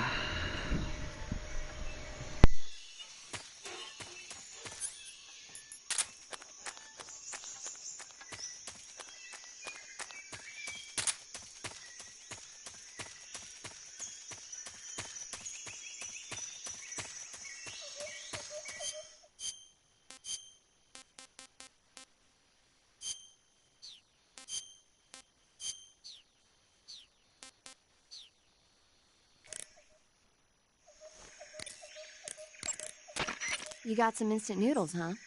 Instant noodles? Uh-huh. It was invented in Japan just recently. Add some hot water and it's ready to eat. It's cheap and can be stored for a long time. And besides, it's delicious. It's like a miracle food. Wow. Speaking of which... Yeah? Are you going to eat that? I was planning on it, yeah. Oh, all right. Is there some reason I shouldn't? No, that's not what I meant. Then what did you mean? I was just going to say that if you weren't going to eat it, you should bring it back to me. I've always wanted to try some. Whatever. I see you've got yourself a ration. Rations are portable meals carried by Soviet soldiers. I've heard some nasty stories about how they taste. It looks like the rumors are true. Great. Hey, you should be grateful. Those things are designed to last. No matter how long you keep a ration, it'll never go bad. And they're surprisingly good for you, too. I'd take a snake over this any day. even if it's a little rotten. You are hopeless. Eat food. That is... Snake, be careful when you approach the... Snake. That is... Snake, there are... Snake, be careful when you approach... That area... To take a rest... You can cap... That is... When you... You can... Eat food... Snake... That... Treating... Snake, there are rats... Snake... Snake, be careful. You can eat food. When you get... Hey, Snake, remember back at the abandoned factory when you whittled the grip of that 45 down? Yeah. I've never heard of a customization like that before. Why the grip? To fit it with a knife. A knife? You're gonna keep the knife and the gun both at the ready? That's the idea. Why would you want to do that? Sometimes a knife works better in close proximity encounters. So I equip both at the same time. That way I can switch back and forth in an instant. Badass. So that's that. CQC. Snake, you said Eva said her Mauser was a Type 17, right? Yeah, what about it? That model was produced in the 1920s in a weapons lab in the Shaanxi province in China. The cartridge part sticks out lower than the original to accommodate 45 caliber rounds. The barrel and chamber are a little bit thicker too. But most telling of all, it's got Chinese characters engraved on both sides of the frame like you saw. And that firing stance Eva was talking about where you hold the gun horizontally, that's a trademark of the Chinese. Just like you were saying, when you're firing in full auto mode, the muzzle jump effect gives you a horizontal strafing motion. They say it's especially deadly in indoor and close-range mop-up actions. The Japanese called it bandit shooting and used to dread it. Makes you wonder where she learned to shoot like that. You know that army motorcycle that Eva was riding? That's a replica of a German model. A replica? Yeah. After World War II, the Soviets confiscated an entire assembly line from a German motorcycle factory, machines and all. And then they took it back with them and started producing replicas? Exactly. Originally, that motorcycle was designed to be used with a sidecar attached. That means it's got enough power to drag a 200-plus pound sidecar around. So that's how she could pull off all those crazy stunts. Uh-huh. Of course, it takes a lot of skill to be able to control that much power. That Eva chick is something else. The weapon you've got equipped now is a prototype model of the Mark 22, a suppressor-equipped pistol currently in development by the Navy. It's been modified to act as a tranquilizer gun. The Mark 22 is a heavily modified special ops version of the M39 pistol used as a sidearm by the SEALs. Probably the biggest change from the M39 is that it's got a longer barrel, which allows it to be equipped with a suppressor. And it uses a slide lock mechanism. That makes it a lot quieter, but it also means you have to load a new round into the chamber by hand every time you fire. It's also fitted with tall, adjustable sights, so you can use the front and rear sights to line up your shot, even with a suppressor attached. Looks like they got rid of the magazine safety, too. Good eye. That feature wasn't too popular with guys like you who know their guns. The shear release lever's been taken off as well, meaning the hammer won't fall even with the safety on. So I can just cock and lock. That, and you get the added bonus of not having any mechanical noise from decocking, even with the safety on. The perfect pistol for a sneaking mission, huh?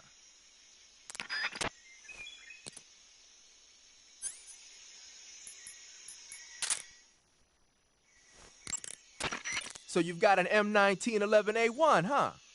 Yeah, Eva gave it to me. She said it used to belong to a Western officer. Looks like someone did a little work on it, too. It's more than a little.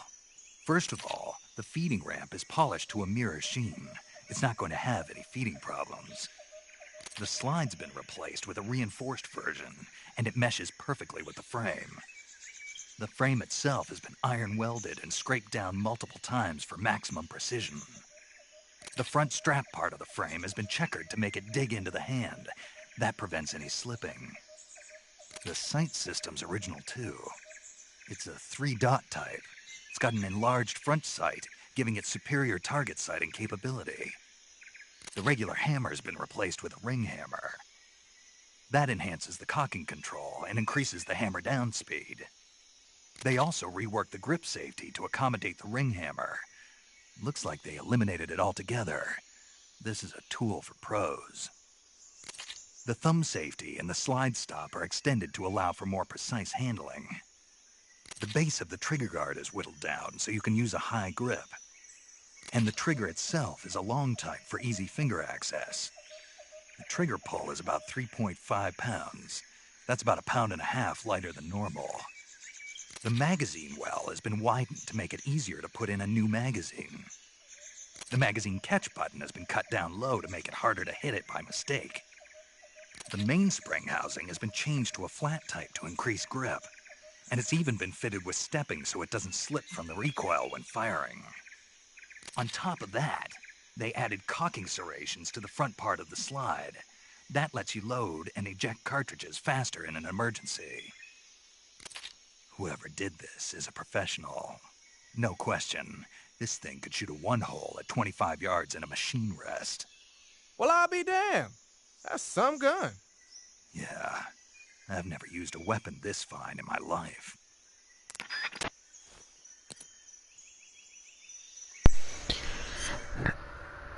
I don't know much about weapons, but only the recoil.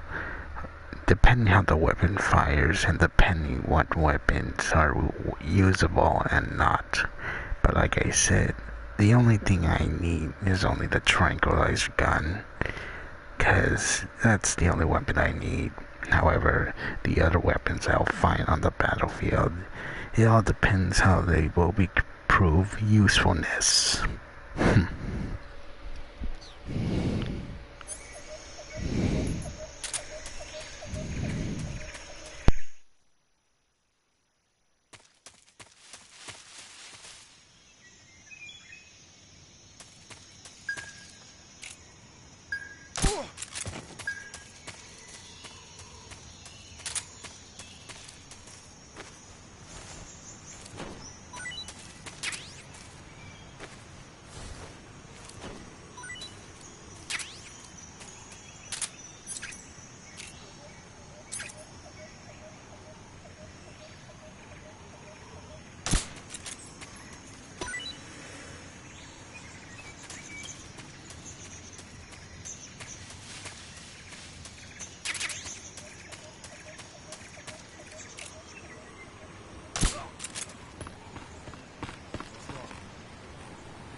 make this work.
Come in.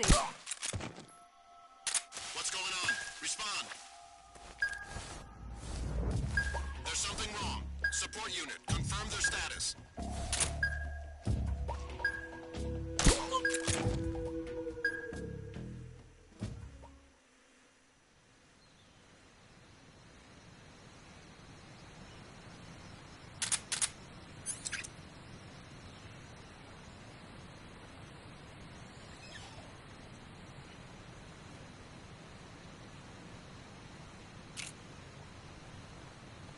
What's wrong?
Wow, you caught a coral snake. The coral snake is a venomous snake that originally hails from the Americas. Its venom is a very potent neurotoxin, so don't let it bite you. If you do get bitten, go into the survival viewer right away and use Cure to neutralize the poison with a serum injection. The colorful red and black patterns on the coral snake are a warning sign. Apparently, the bright flashy colors and pattern let other animals know that it carries a deadly poison that keeps them from attacking. There are many animals that mimic the colors of known poisonous animals as a defense. See, by mimicking other poisonous creatures, they increase their chances of survival. There is another non-poisonous snake called the milk snake that borrows its coloring from the coral snake. Uh-huh. You're not even listening, are you? No. Okay, we'll talk about something you're interested in then. The taste? Yes. It says here that coral snakes are pretty good in a snaky kind of way. A snaky kind of way, huh? I see you've caught a a milk snake. The milk snake closely resembles the coral snake, but it's actually not venomous. Even so, you'll still take damage if it bites you, so don't get too close. So is there a way to tell the difference between a milk snake and a coral snake? It's pretty difficult. They really do look almost exactly alike. I guess if I had to pick something, I'd say it's that the milk snake is much less aggressive. Okay. Ah, I just thought of a better way. You're going to love this. What? Eat it. Eat it? Yeah. The guide says milk snakes don't taste very good. Is that right? But if I've already caught and eaten it, what does it matter which kind of snake it was? It doesn't, does it? Shoot, I thought I had a good idea.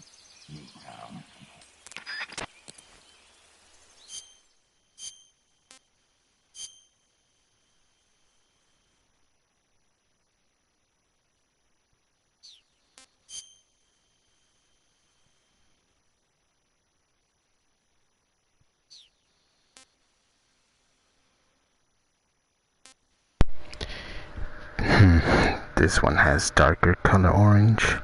This one has a lighter. If you guys can see the difference.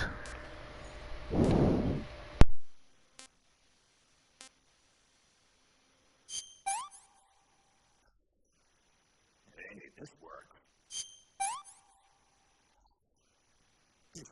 Horrible.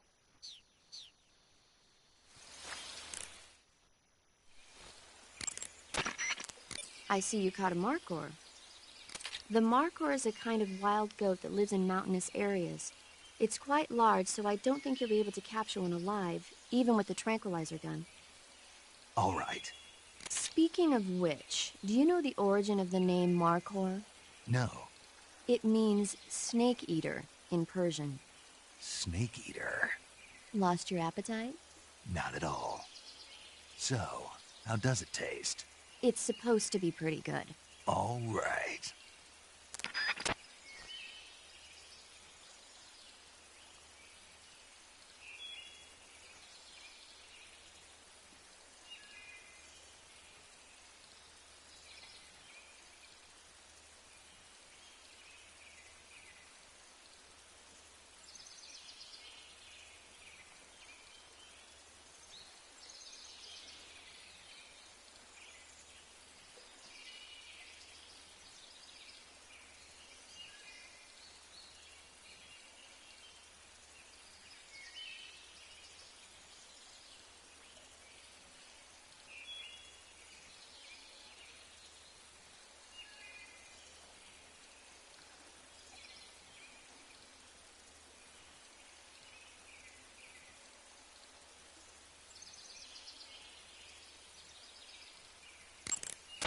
Treating serious wounds will require you to use additional...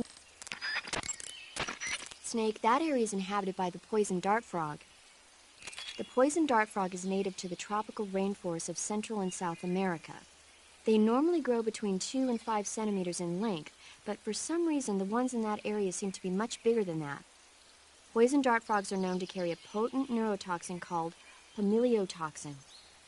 Long ago, people used the poison to coat their arrows for hunting. Watch out, because if you eat one, you'll get food poisoning.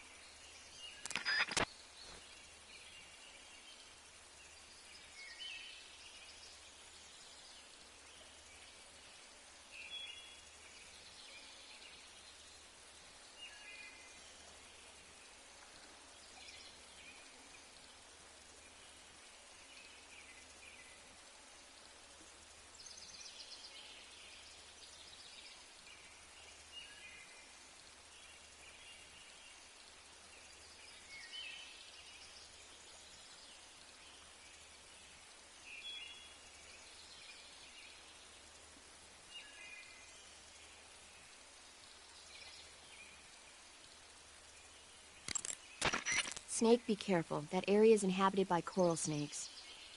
The coral snake is a venomous snake. That area is inhabited... Treating serious wounds... It looks like you've got rid of all the ocelots. Yeah. Now proceed with the rescue of Sokolov. According to Eva, you should start by going to the crevice to the north and... Can we trust her? What's that? Eva is with the KGB, isn't she? Can I really believe what she says? How do I know she won't double-cross me? There are no guarantees in espionage, Snake, only calculated guesses. At this point in time, the KGB stands nothing to gain by stabbing us in the back. So you're saying I can trust her? I'm saying the chance that she'll betray you is low. Ah. Of course, we checked the route she gave you against our own data. It looks like a pretty solid infiltration route. It makes good use of weak spots in the enemy's defenses. You shouldn't have any problems. Follow the route Eva showed you and proceed with the mission. Roger. First, enter the cave through the crevice. Eva said it was to the north, so head that way. That swamp seems pretty deep. It's probably deep enough to dive underwater and swim around. Press the crawl button when you're swimming on the surface to dive underwater. The controls when you're underwater are quite different from when you're on land. The left stick controls the direction you're facing. Press up, down, left or right to turn in that direction. Press the CQC button or the... Welcome, and I haven't played the Delta remake yet, because I started with the first, and this is only half of the series. The other half of the Master Collection Volume 2, we're still waiting on that, and I'm on PlayStation 4, not 5. But eventually I'll switch over to that console eventually. Snake, you'll be helpless if a crocodile attacks you in the water.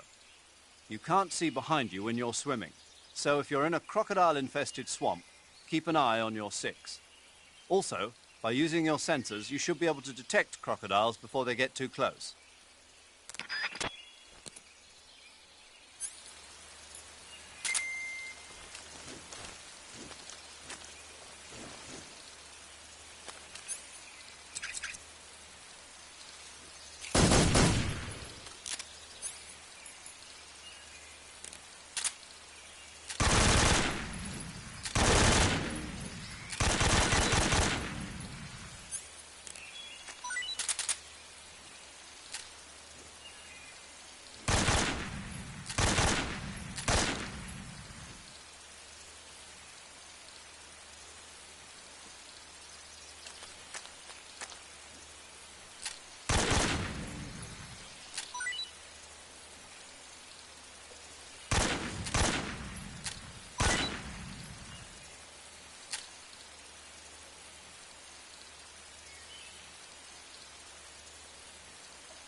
I see you've caught yourself an arowana.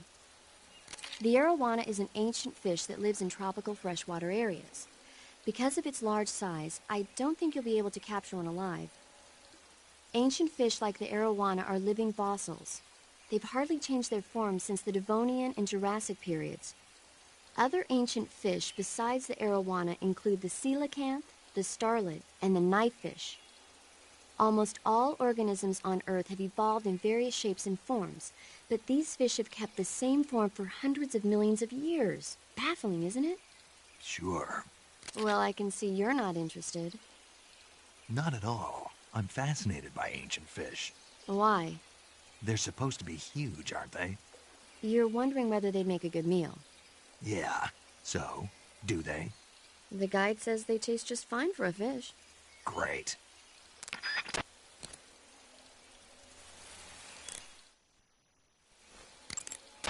Snake, be careful when you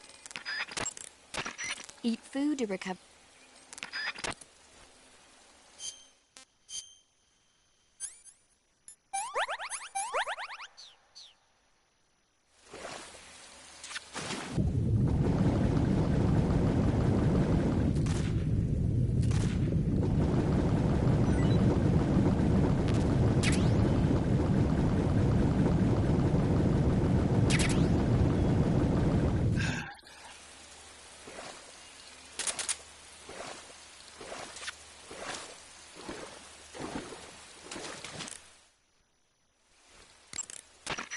That area is...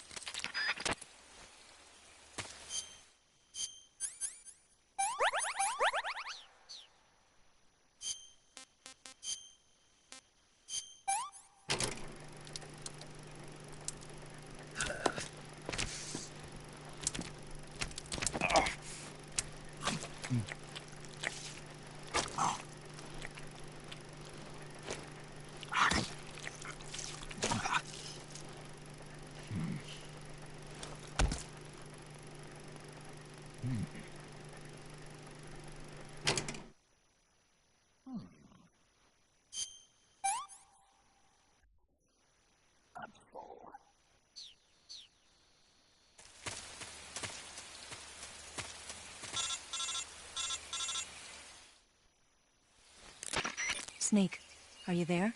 Eva, Did you miss me? did you make it without any trouble? No one saw me. So you're back with Volgin. In a matter of speaking. What about the boss? Yeah, she's here too. Better be careful. Thanks, I will. The boss and I get along pretty well, though. I guess we traitors have a lot in common. Why would anyone want to defect? Betraying your country like that, I just don't get it. Are you talking about the boss? Why do you do it? Weren't you born and raised in America? Yes, in a small rural town. I never even knew there were other countries, other cultures, other ways of thinking, until I went to work for the NSA. And one day, I'd found I'd lost faith in the things I'd been taking for granted. What did you see? What was it that made you want to change sides? You wouldn't believe me if I told you. Try me. I saw the universe. The universe? Not the actual universe. The universe as the intelligence community sees it. I realized that the gravity in this universe was holding me back. That's all. People and countries are both changed by their environment and by the times. That sounds like what the boss was saying. There's a world of difference between this country and America. But it's only a difference of position, a difference of perspective. Coming here made me realize something. Half of what I'd been told was a complete and utter lie.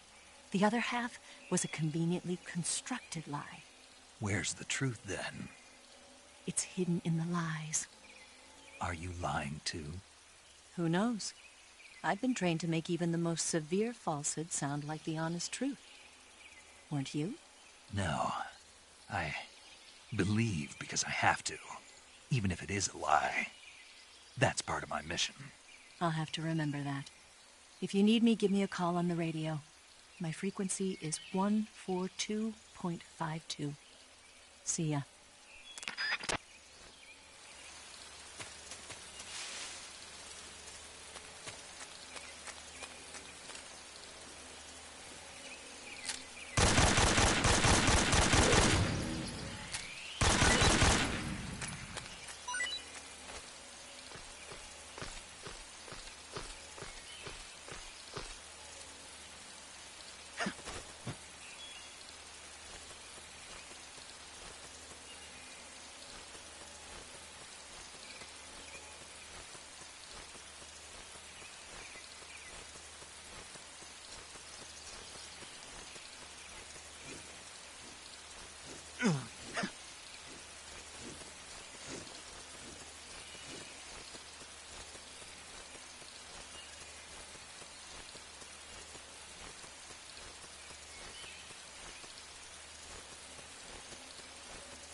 That is how she acts, or depending what she does. We don't know.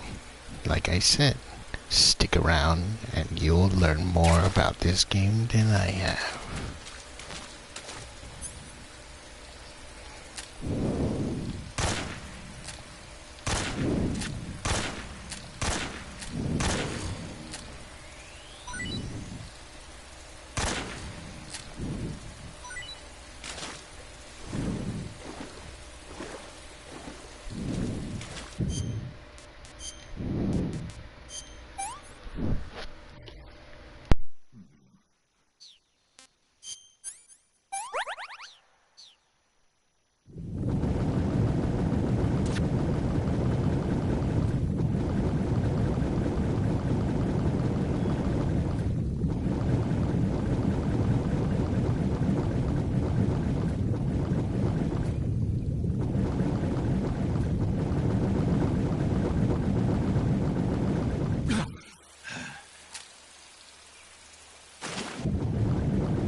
Snake, it looks like there are claymore mines planted all over that area.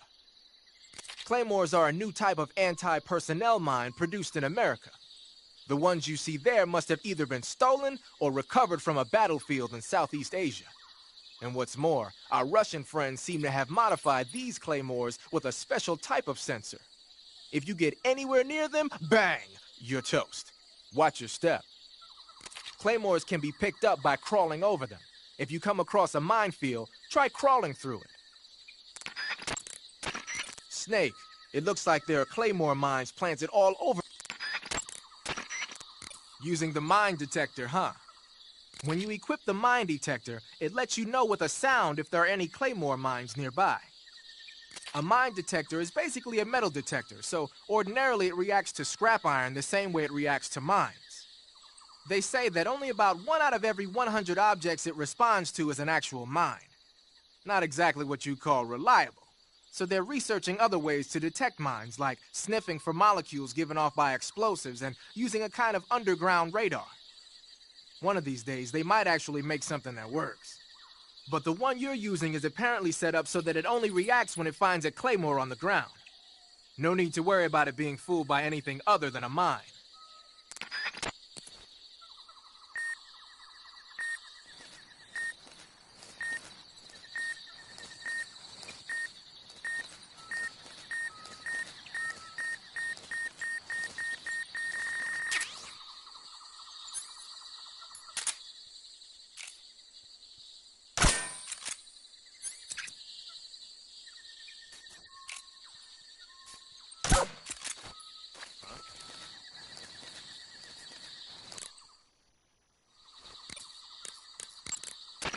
When you get...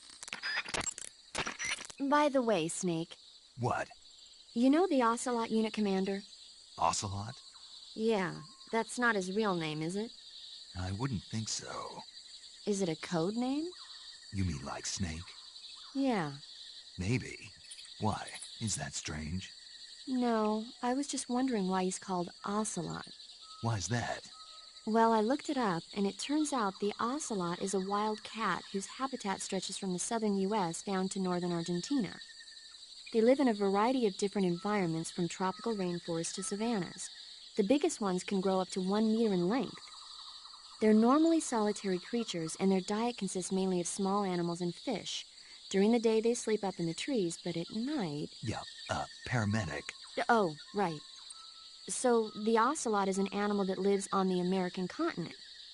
But then I wondered, why would a Soviet officer be using the name of an American wildcat? Good question.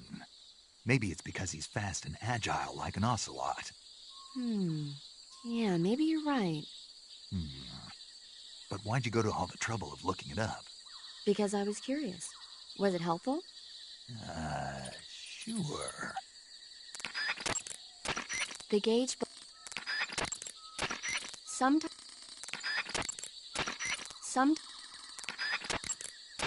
Snake, be careful to take a... To eat... Snake, be... When you... Eat food... You can cap... Snake, be careful when you get... The gauge... Snake... You can... You'll get a stomach... Treating serious... Some... Snake... To take a... Treating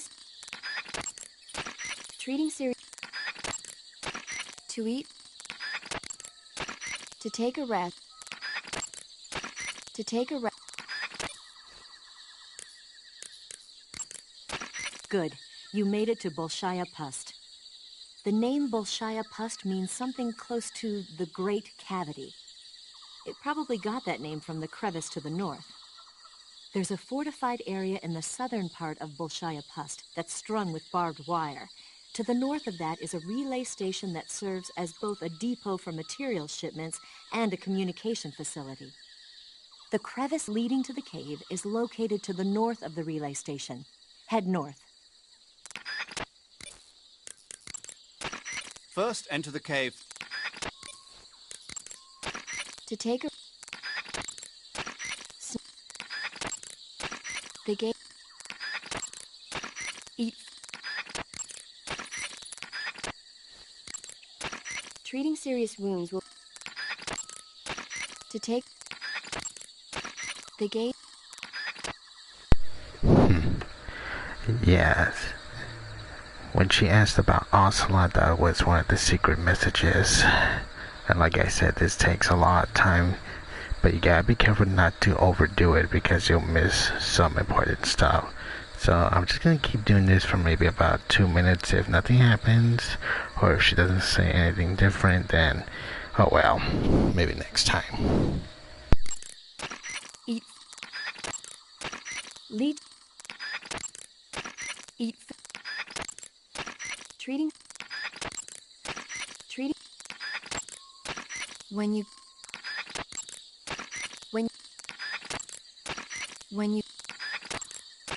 Some types of... The gate...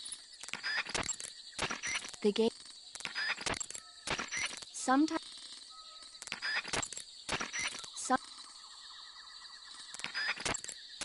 Snake... You can... Treating... When... Treating...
I want more.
What's wrong?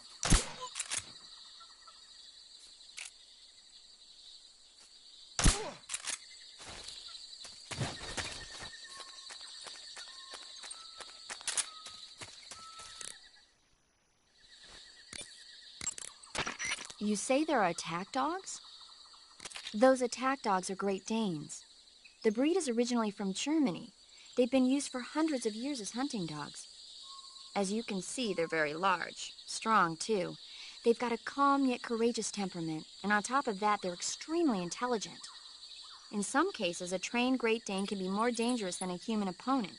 Watch out for them. Interesting. Forget it, Snake. Forget what? You were thinking about how they taste, weren't you? I wasn't thinking... Don't lie to me. I could tell by the look on your face. You can't see my face. No, but I can imagine it. Snake. You say there are... Snake, be careful. When you get... The gate... The gate... The gate... Eat food... You say there are attack dogs? You say there are... You can... Snake be... You can... Food poisoning... You can catch...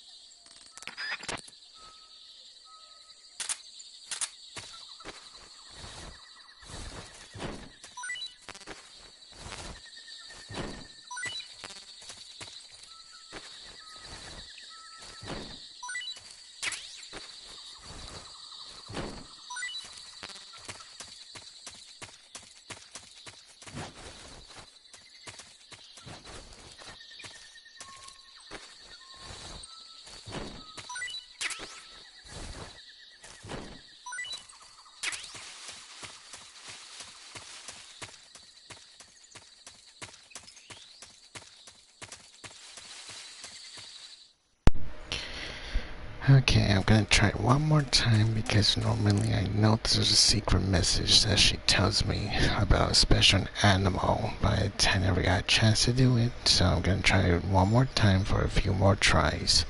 If she doesn't say it, then might as well capture it and show it to you guys instead. Snake. To take a rest. To eat. You... Snake, there are rats. Eat. Snake, there... Treating... Snake. Snake, there... Snake. Snake. Snake. Cuts happen when you... Snake. Some types of... Treating serious...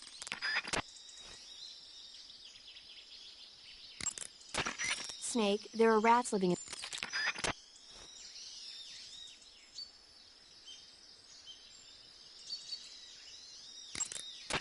Snake, there are rats... When you're bit... You'll... Snake... Snake, there are...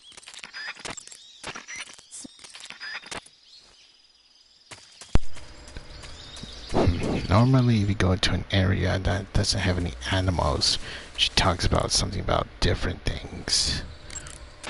You can... You say there are attack dogs? When you get hurt, your body... Some types of food spoil faster than... Food poisoning is caused... You say there are You say there are attack dogs? Those attack dogs are... Eat food...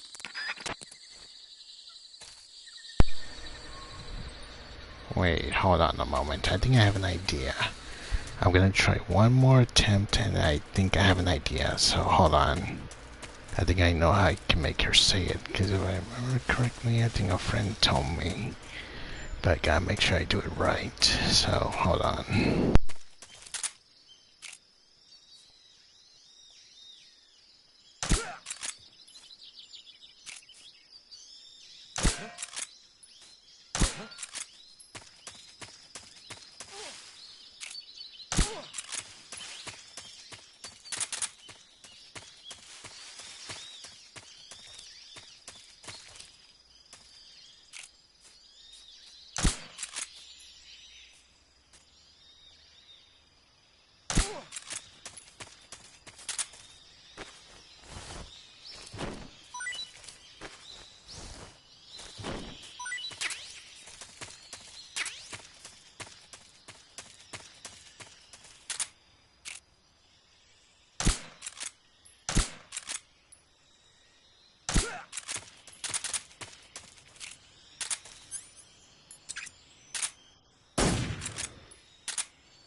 The crevice leading to the cave is to the north.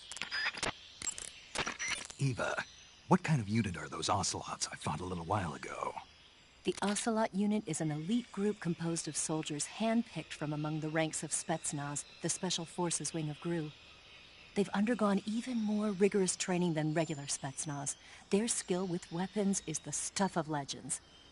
You'll find they're much better shots than the rest of GRU. Watch yourself.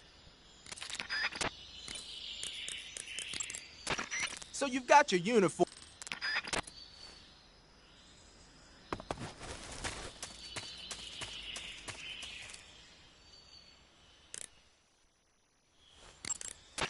Sigint. What's up? The chopper we were talking about is parked at the heliport. The one that was hauling the Shagohod in the Virtuous mission? Yeah. Perhaps it's an armed variation of the Mi-8 HIP. No. Some of it looks the same, but the overall shape is different. It's got stub wings, and the cockpit canopy looks like an angular greenhouse. No kidding. Then it must be some kind of new model. I've heard stories recently that the Soviets are developing a flying infantry combat vehicle. That's gotta be it. A flying infantry combat vehicle? Yeah, a transport chopper with troop-carrying capabilities. Think of it as an attack transport chopper version of France's AMX VCI or the Soviet BMP. They must be doing field tests on the initial prototype. A next-generation chopper that's a little smaller than the hip. Maybe we should call it a Hind. Not bad. It's cool with me. Then it's settled. We'll refer to that new type helicopter as a Hind from now on. Tell me something, Sigint. What's that? What does Sigint mean, anyway? It's short for Signal Intelligence. Signal Intelligence? The part of intelligence that deals with electronic information. Things like intercepting and analyzing electronic communications, determining enemy force strength and positioning from radar emissions and radio chatter. You get the idea. Code breaking is considered part of SIGINT as well. 40 years from now, we'll be in the age of electronic warfare. It won't be long before information replaces firepower as the most valuable commodity on the battlefield. So you're saying they won't need guys like me anymore? Sorry to break it to you, but that's not gonna happen. No matter how advanced our technology gets, there's still no substitute for human beings. Anyway, the Major is a man of foresight. He knew the electronic age was coming, and so he called out to me. And you responded? Well, I didn't have any place else to go. You couldn't find a job?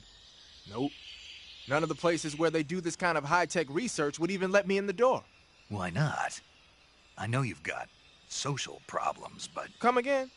Nothing. I mean, someone with your talent ought to be able to... Yeah, well, maybe it has something to do with the fact that I'm black. The Major, though, he doesn't care about what color you are. I've never met anyone like him before. He's different, you know? Oh, yeah, I know.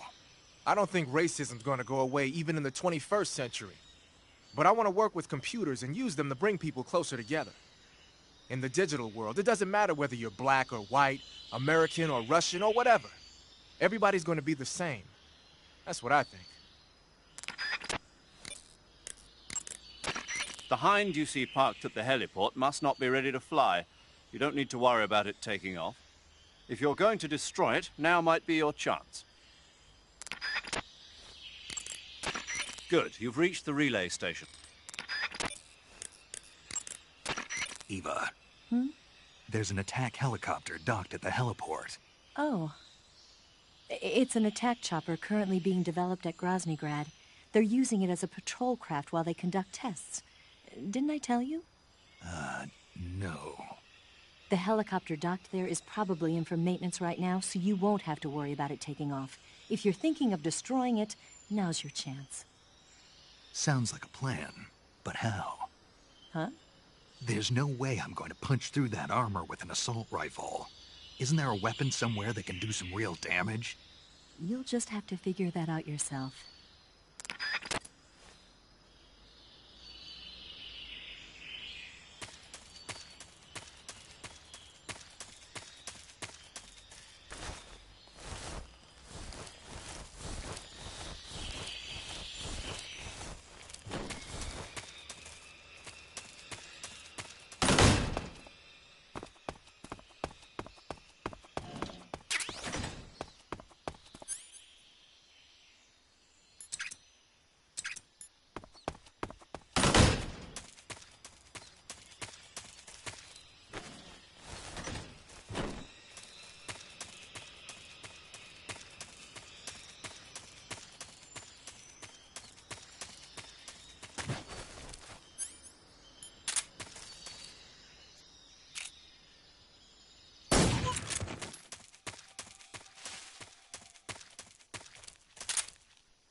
Snake, that building next to you is an enemy armory. As you might have guessed, those armories you sometimes run into are where they keep their ammo and other stuff. If you take out an armory, the enemy units in the area will have their ammo supply cut off. And if they know they're on their last leg, they'll use ammo a little more sparingly in a gunfight. Bottom line, if you blow up an armory, the enemy's firepower decreases. By destroying an armory, you can cut off the enemy's supply of ammunition. That should make your job a lot easier.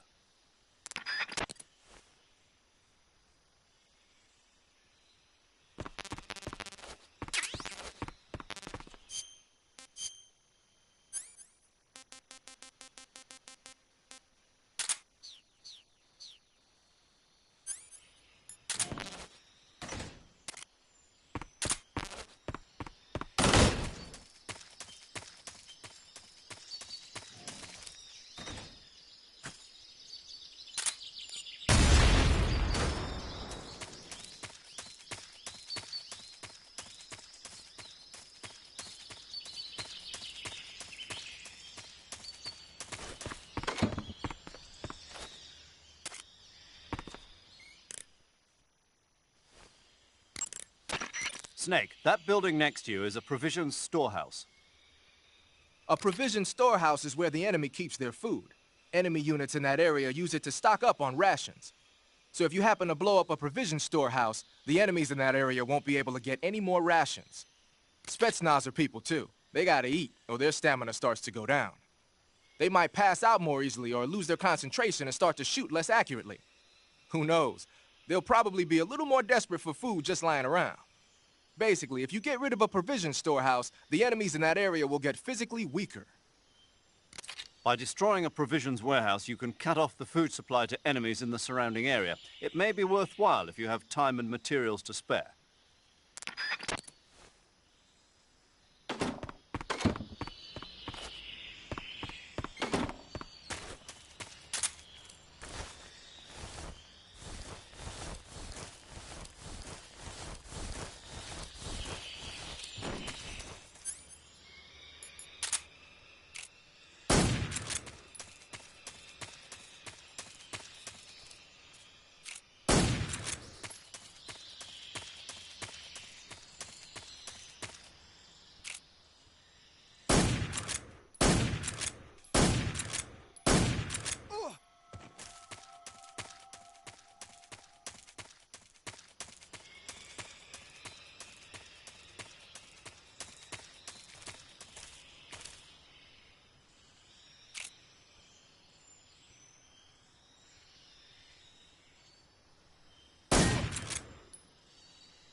I'm gonna puke.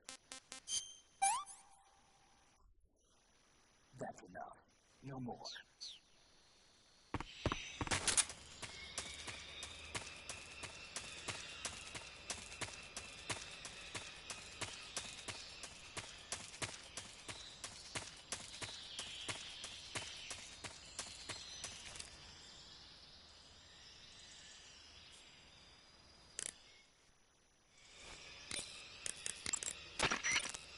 Those gun emplacements are DSHKs, a large caliber machine gun officially adopted by the Soviet Army in 1939.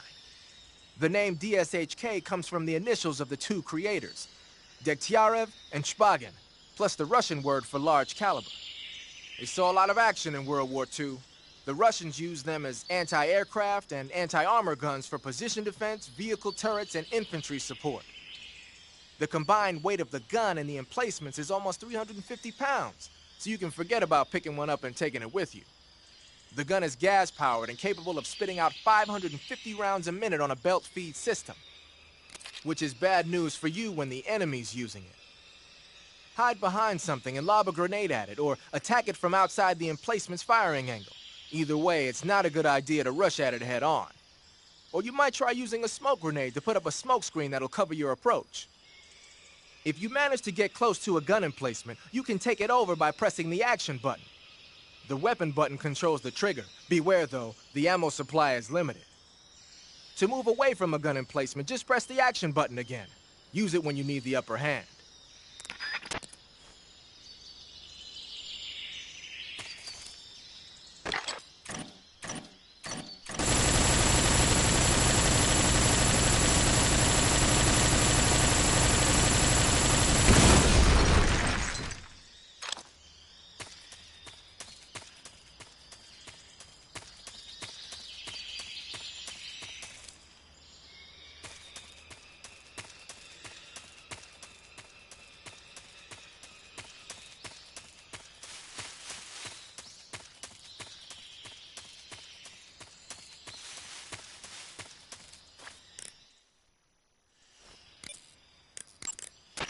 You'll catch a...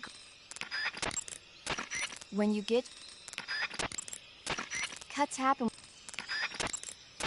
You can... Treating serious... Snake, there are... The gauge... Snake, there... Food... To eat... Snake, there are rats... Snake, be careful. Treating... When you're... Snake, there...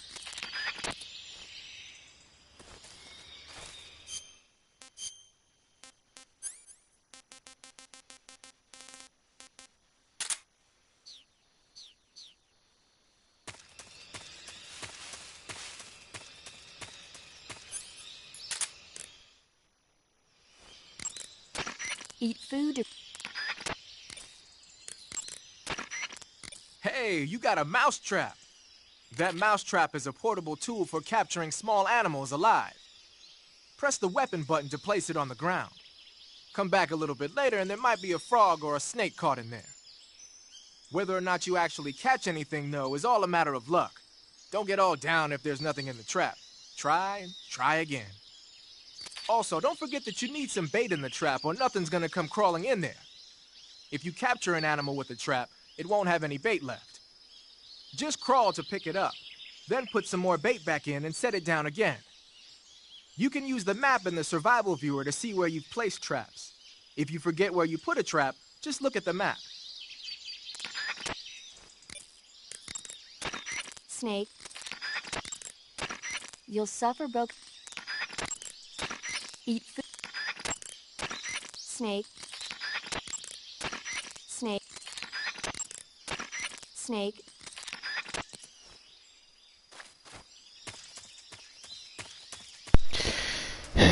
Okay.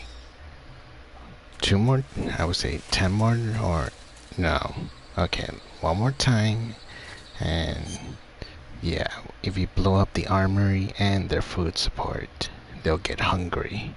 In other words, I can use my food as bait as well. If it gets rotten, they get stomach aches. Kinda gives me an advantage. And they're low on ammo.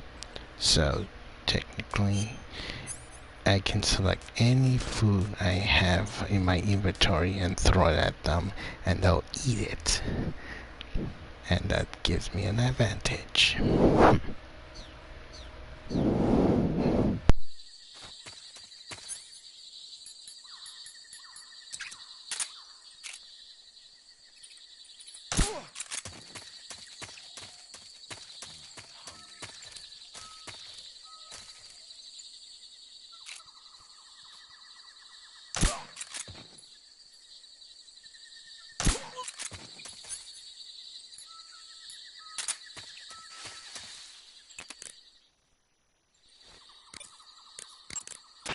To eat. To take. When you... The gate. When you... You'll... Snake. To eat. You say there are some.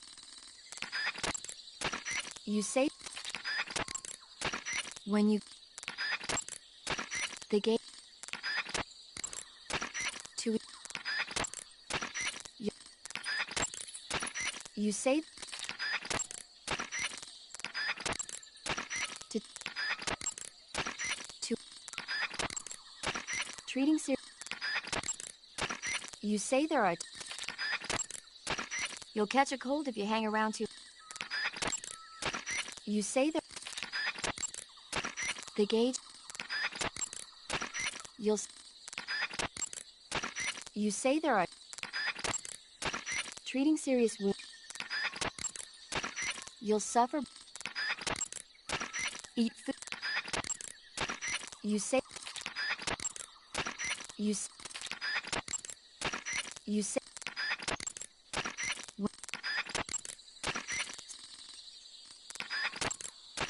Treat. You say.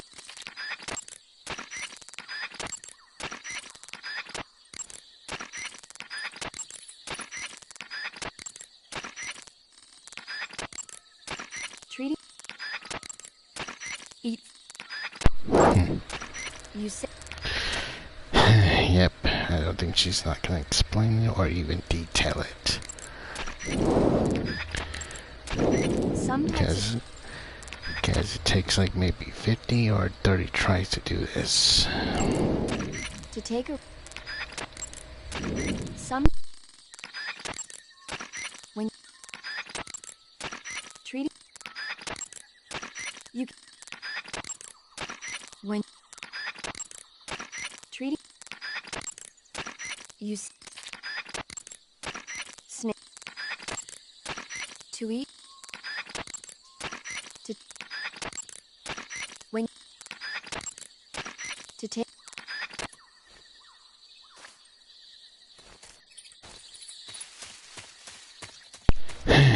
Okay, so she's not gonna say it unless I capture it, but she's only. So basically, all you gotta do is just keep going back and forth, and then you have to hear for a beep, because once you capture it, she'll say this.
This takes like, I don't know how many tries, but give it a moment.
There we go.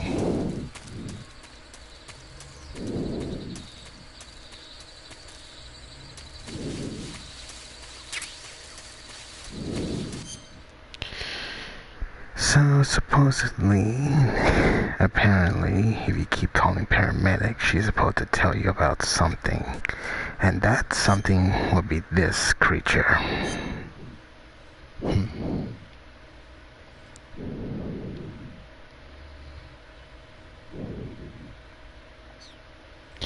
And once you capture it, she's supposed to say this next for the second time. You say that... Snake, you caught a Tsuchinoko. What? Is it true, Snake? Yeah. Way to go, my man! You really are the boss's apprentice. Yes, it looks like sending you in was worth it after all. Hurry up and finish your mission and then bring it back to us. Under no circumstances are you to eat it, is that clear? The gate... You say...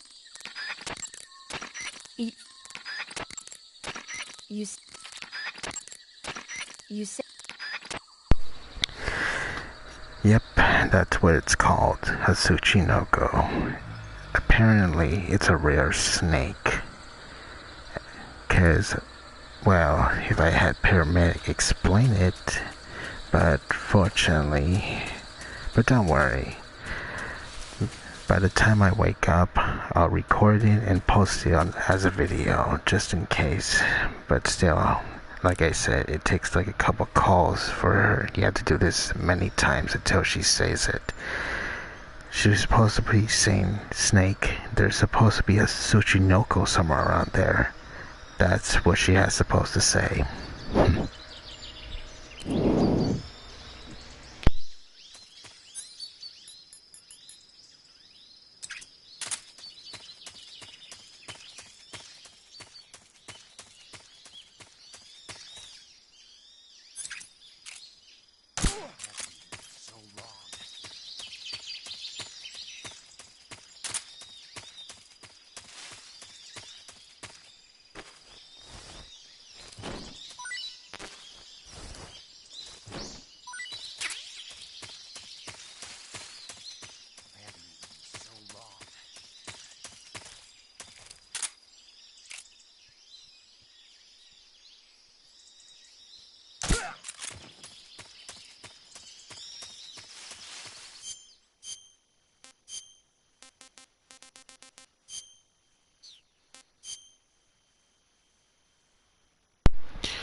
Oh yeah, if my partner is still watching, if you also remember about the part where, well, no spoilers, but there's something I've been trying to train, but I can't fully master it yet, because I still need more practice, but eventually in the future, maybe I can do it.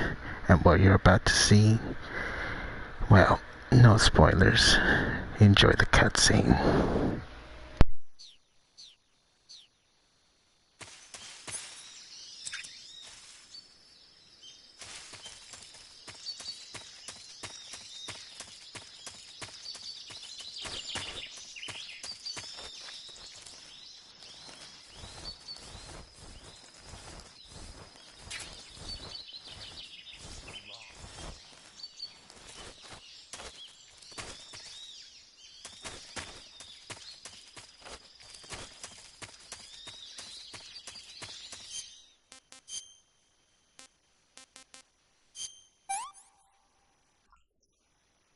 Ain't it this work?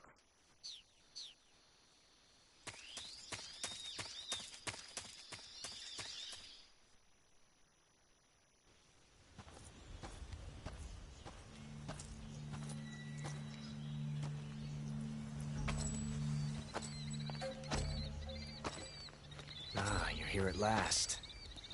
Looks like the boss's info was right.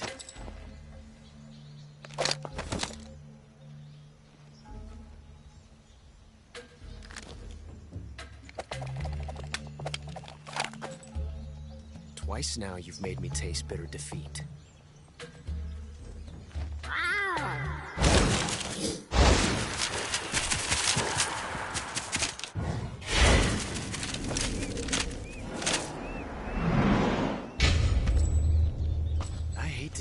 the Cobras.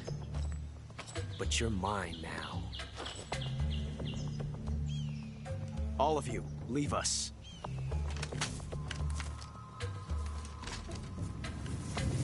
It's just you and me. No one to get in our way. Ocelots are proud creatures. They prefer to hunt alone.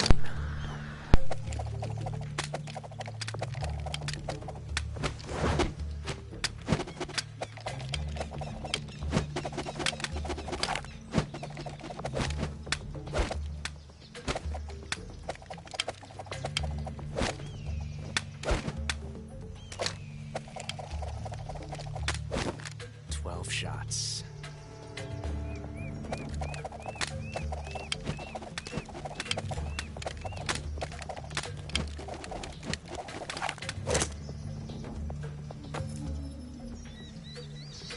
This time I've got 12 shots.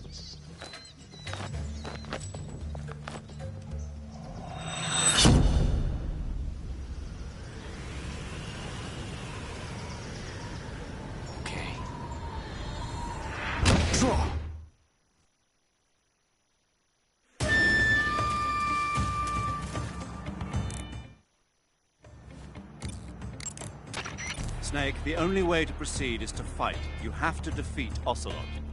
You can't jump over that crevice, and hand-to-hand combat is out of the question. You'll have to shoot it out with him. Take cover behind something and wait for an opening, then attack him in first-person view.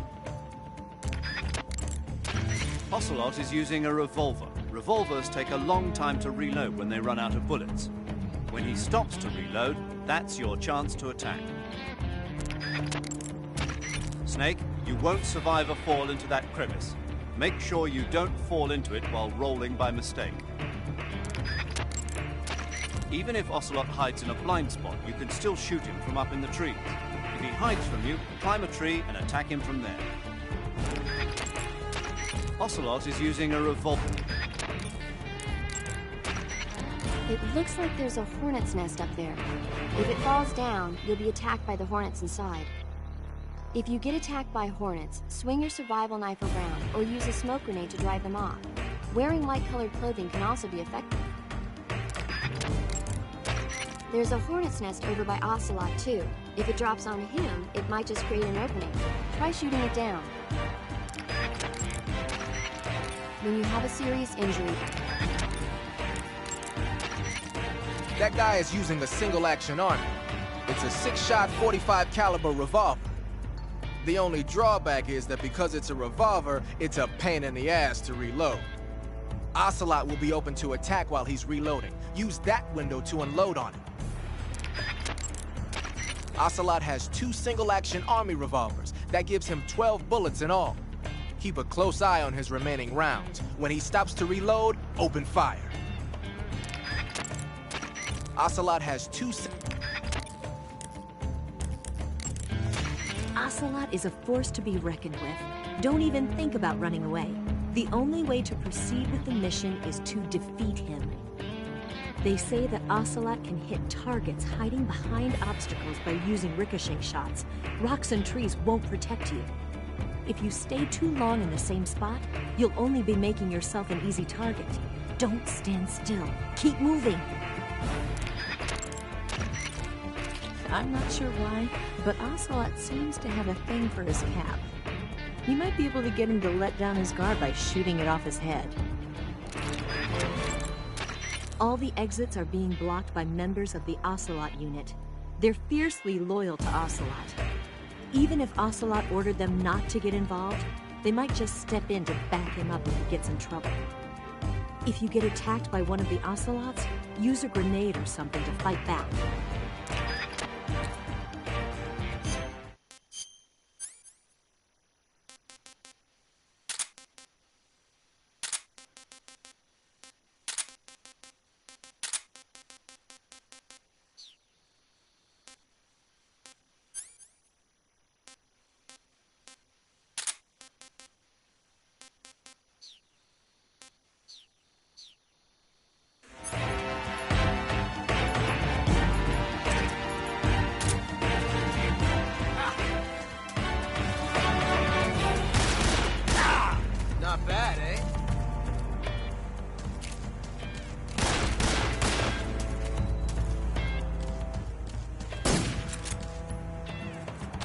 won't get away from me!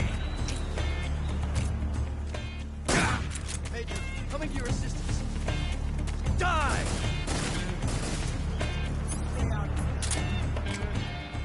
Please excuse me, sir.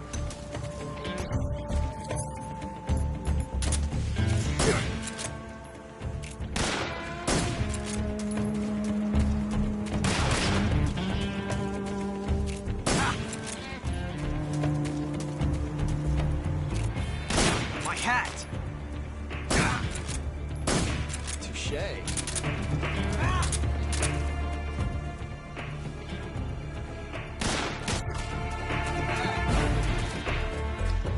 I've never felt a tension like this before. That's so different from simply changing gear.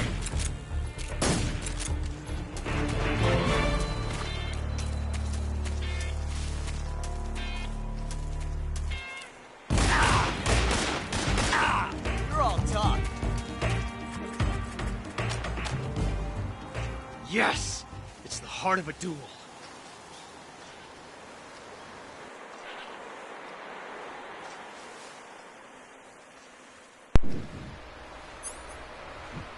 Quick draw, huh? Okay, we'll play this game. And that's a maybe.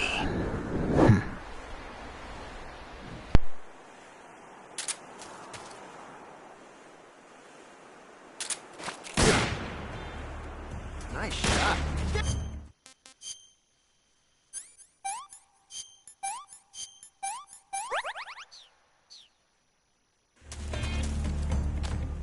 Okay. Not bad.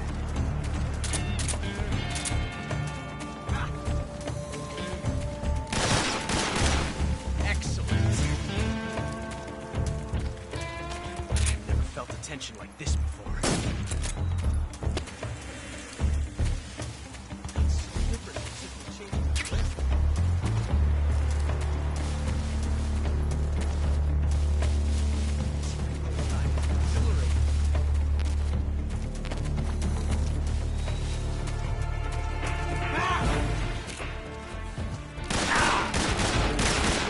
My hat!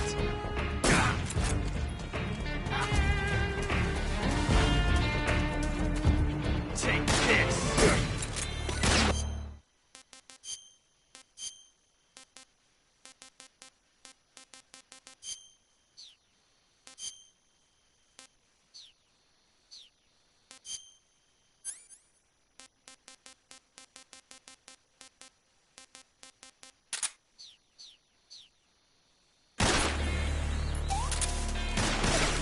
Not bad.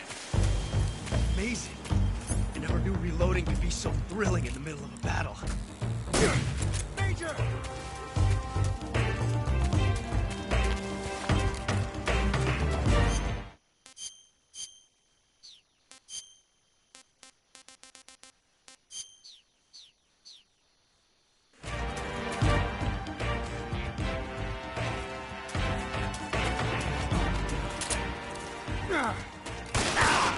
How'd that one taste?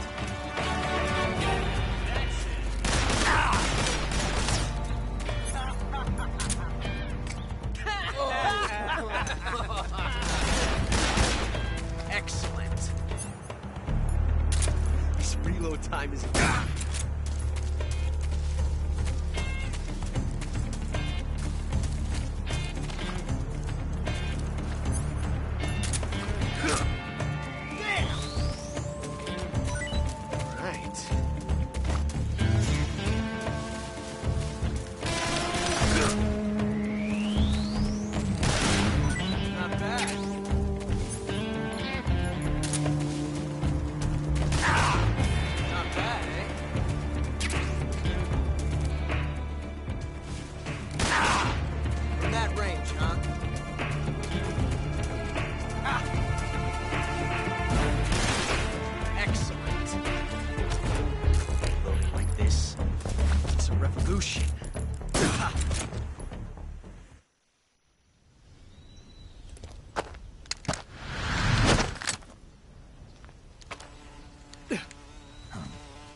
found us.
You were lucky. We'll meet again.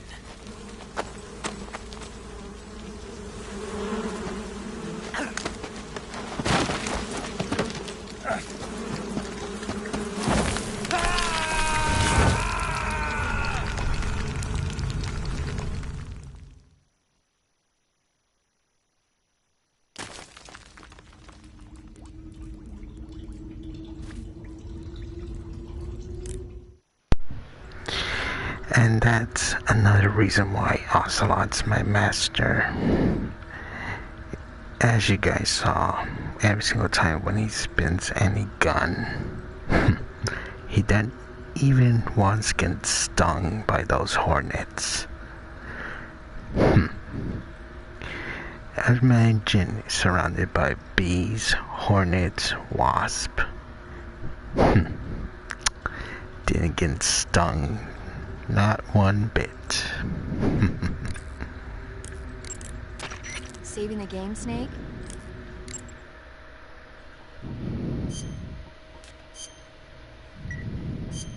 Hey, Snake, you ever heard of Godzilla, King of Monsters? No, what is it? It's a movie. You haven't seen it? Nope. It's about this monster called Godzilla, who grows to an enormous size in a nuclear test and goes on a rampage in Tokyo. Nuclear test, huh? Then the Marshall Islands must be crawling with giant monsters right about now. It's just make-believe. Maybe that's why my pants have been so tight lately.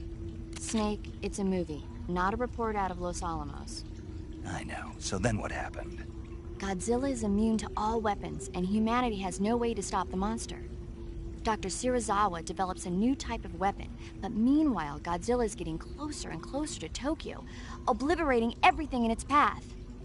It was originally a Japanese movie, but they made an American version, too. I recommend seeing the original Japanese one if you ever get the chance. It's mostly mindless fun, but it's also got a serious anti-nuke message as well.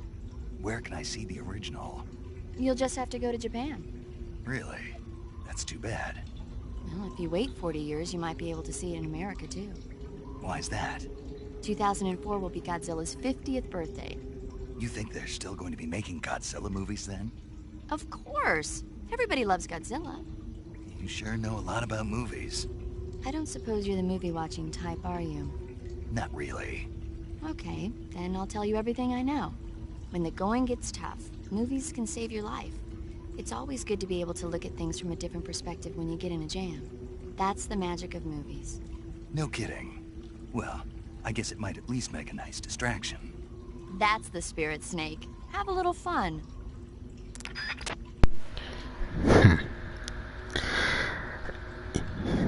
Snake can survive any worse situations. In this case, the hornets may have stung him a bit, but he survives. And second, that wasn't cocky. Ocelot knows how to fire and directly which area of the bullet.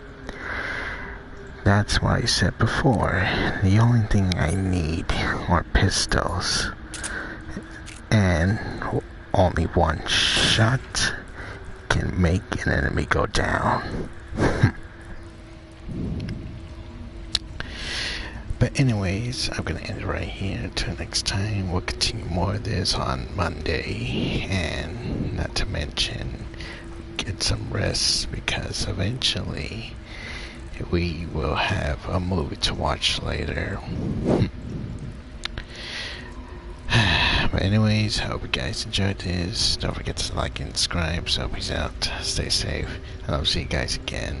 And for my suggestion, when you guys wake up, go to the stores, get some snacks like chips, sodas, juice, or whatever, because we have a movie to watch by the time I wake up. And that is all. Alright, peace.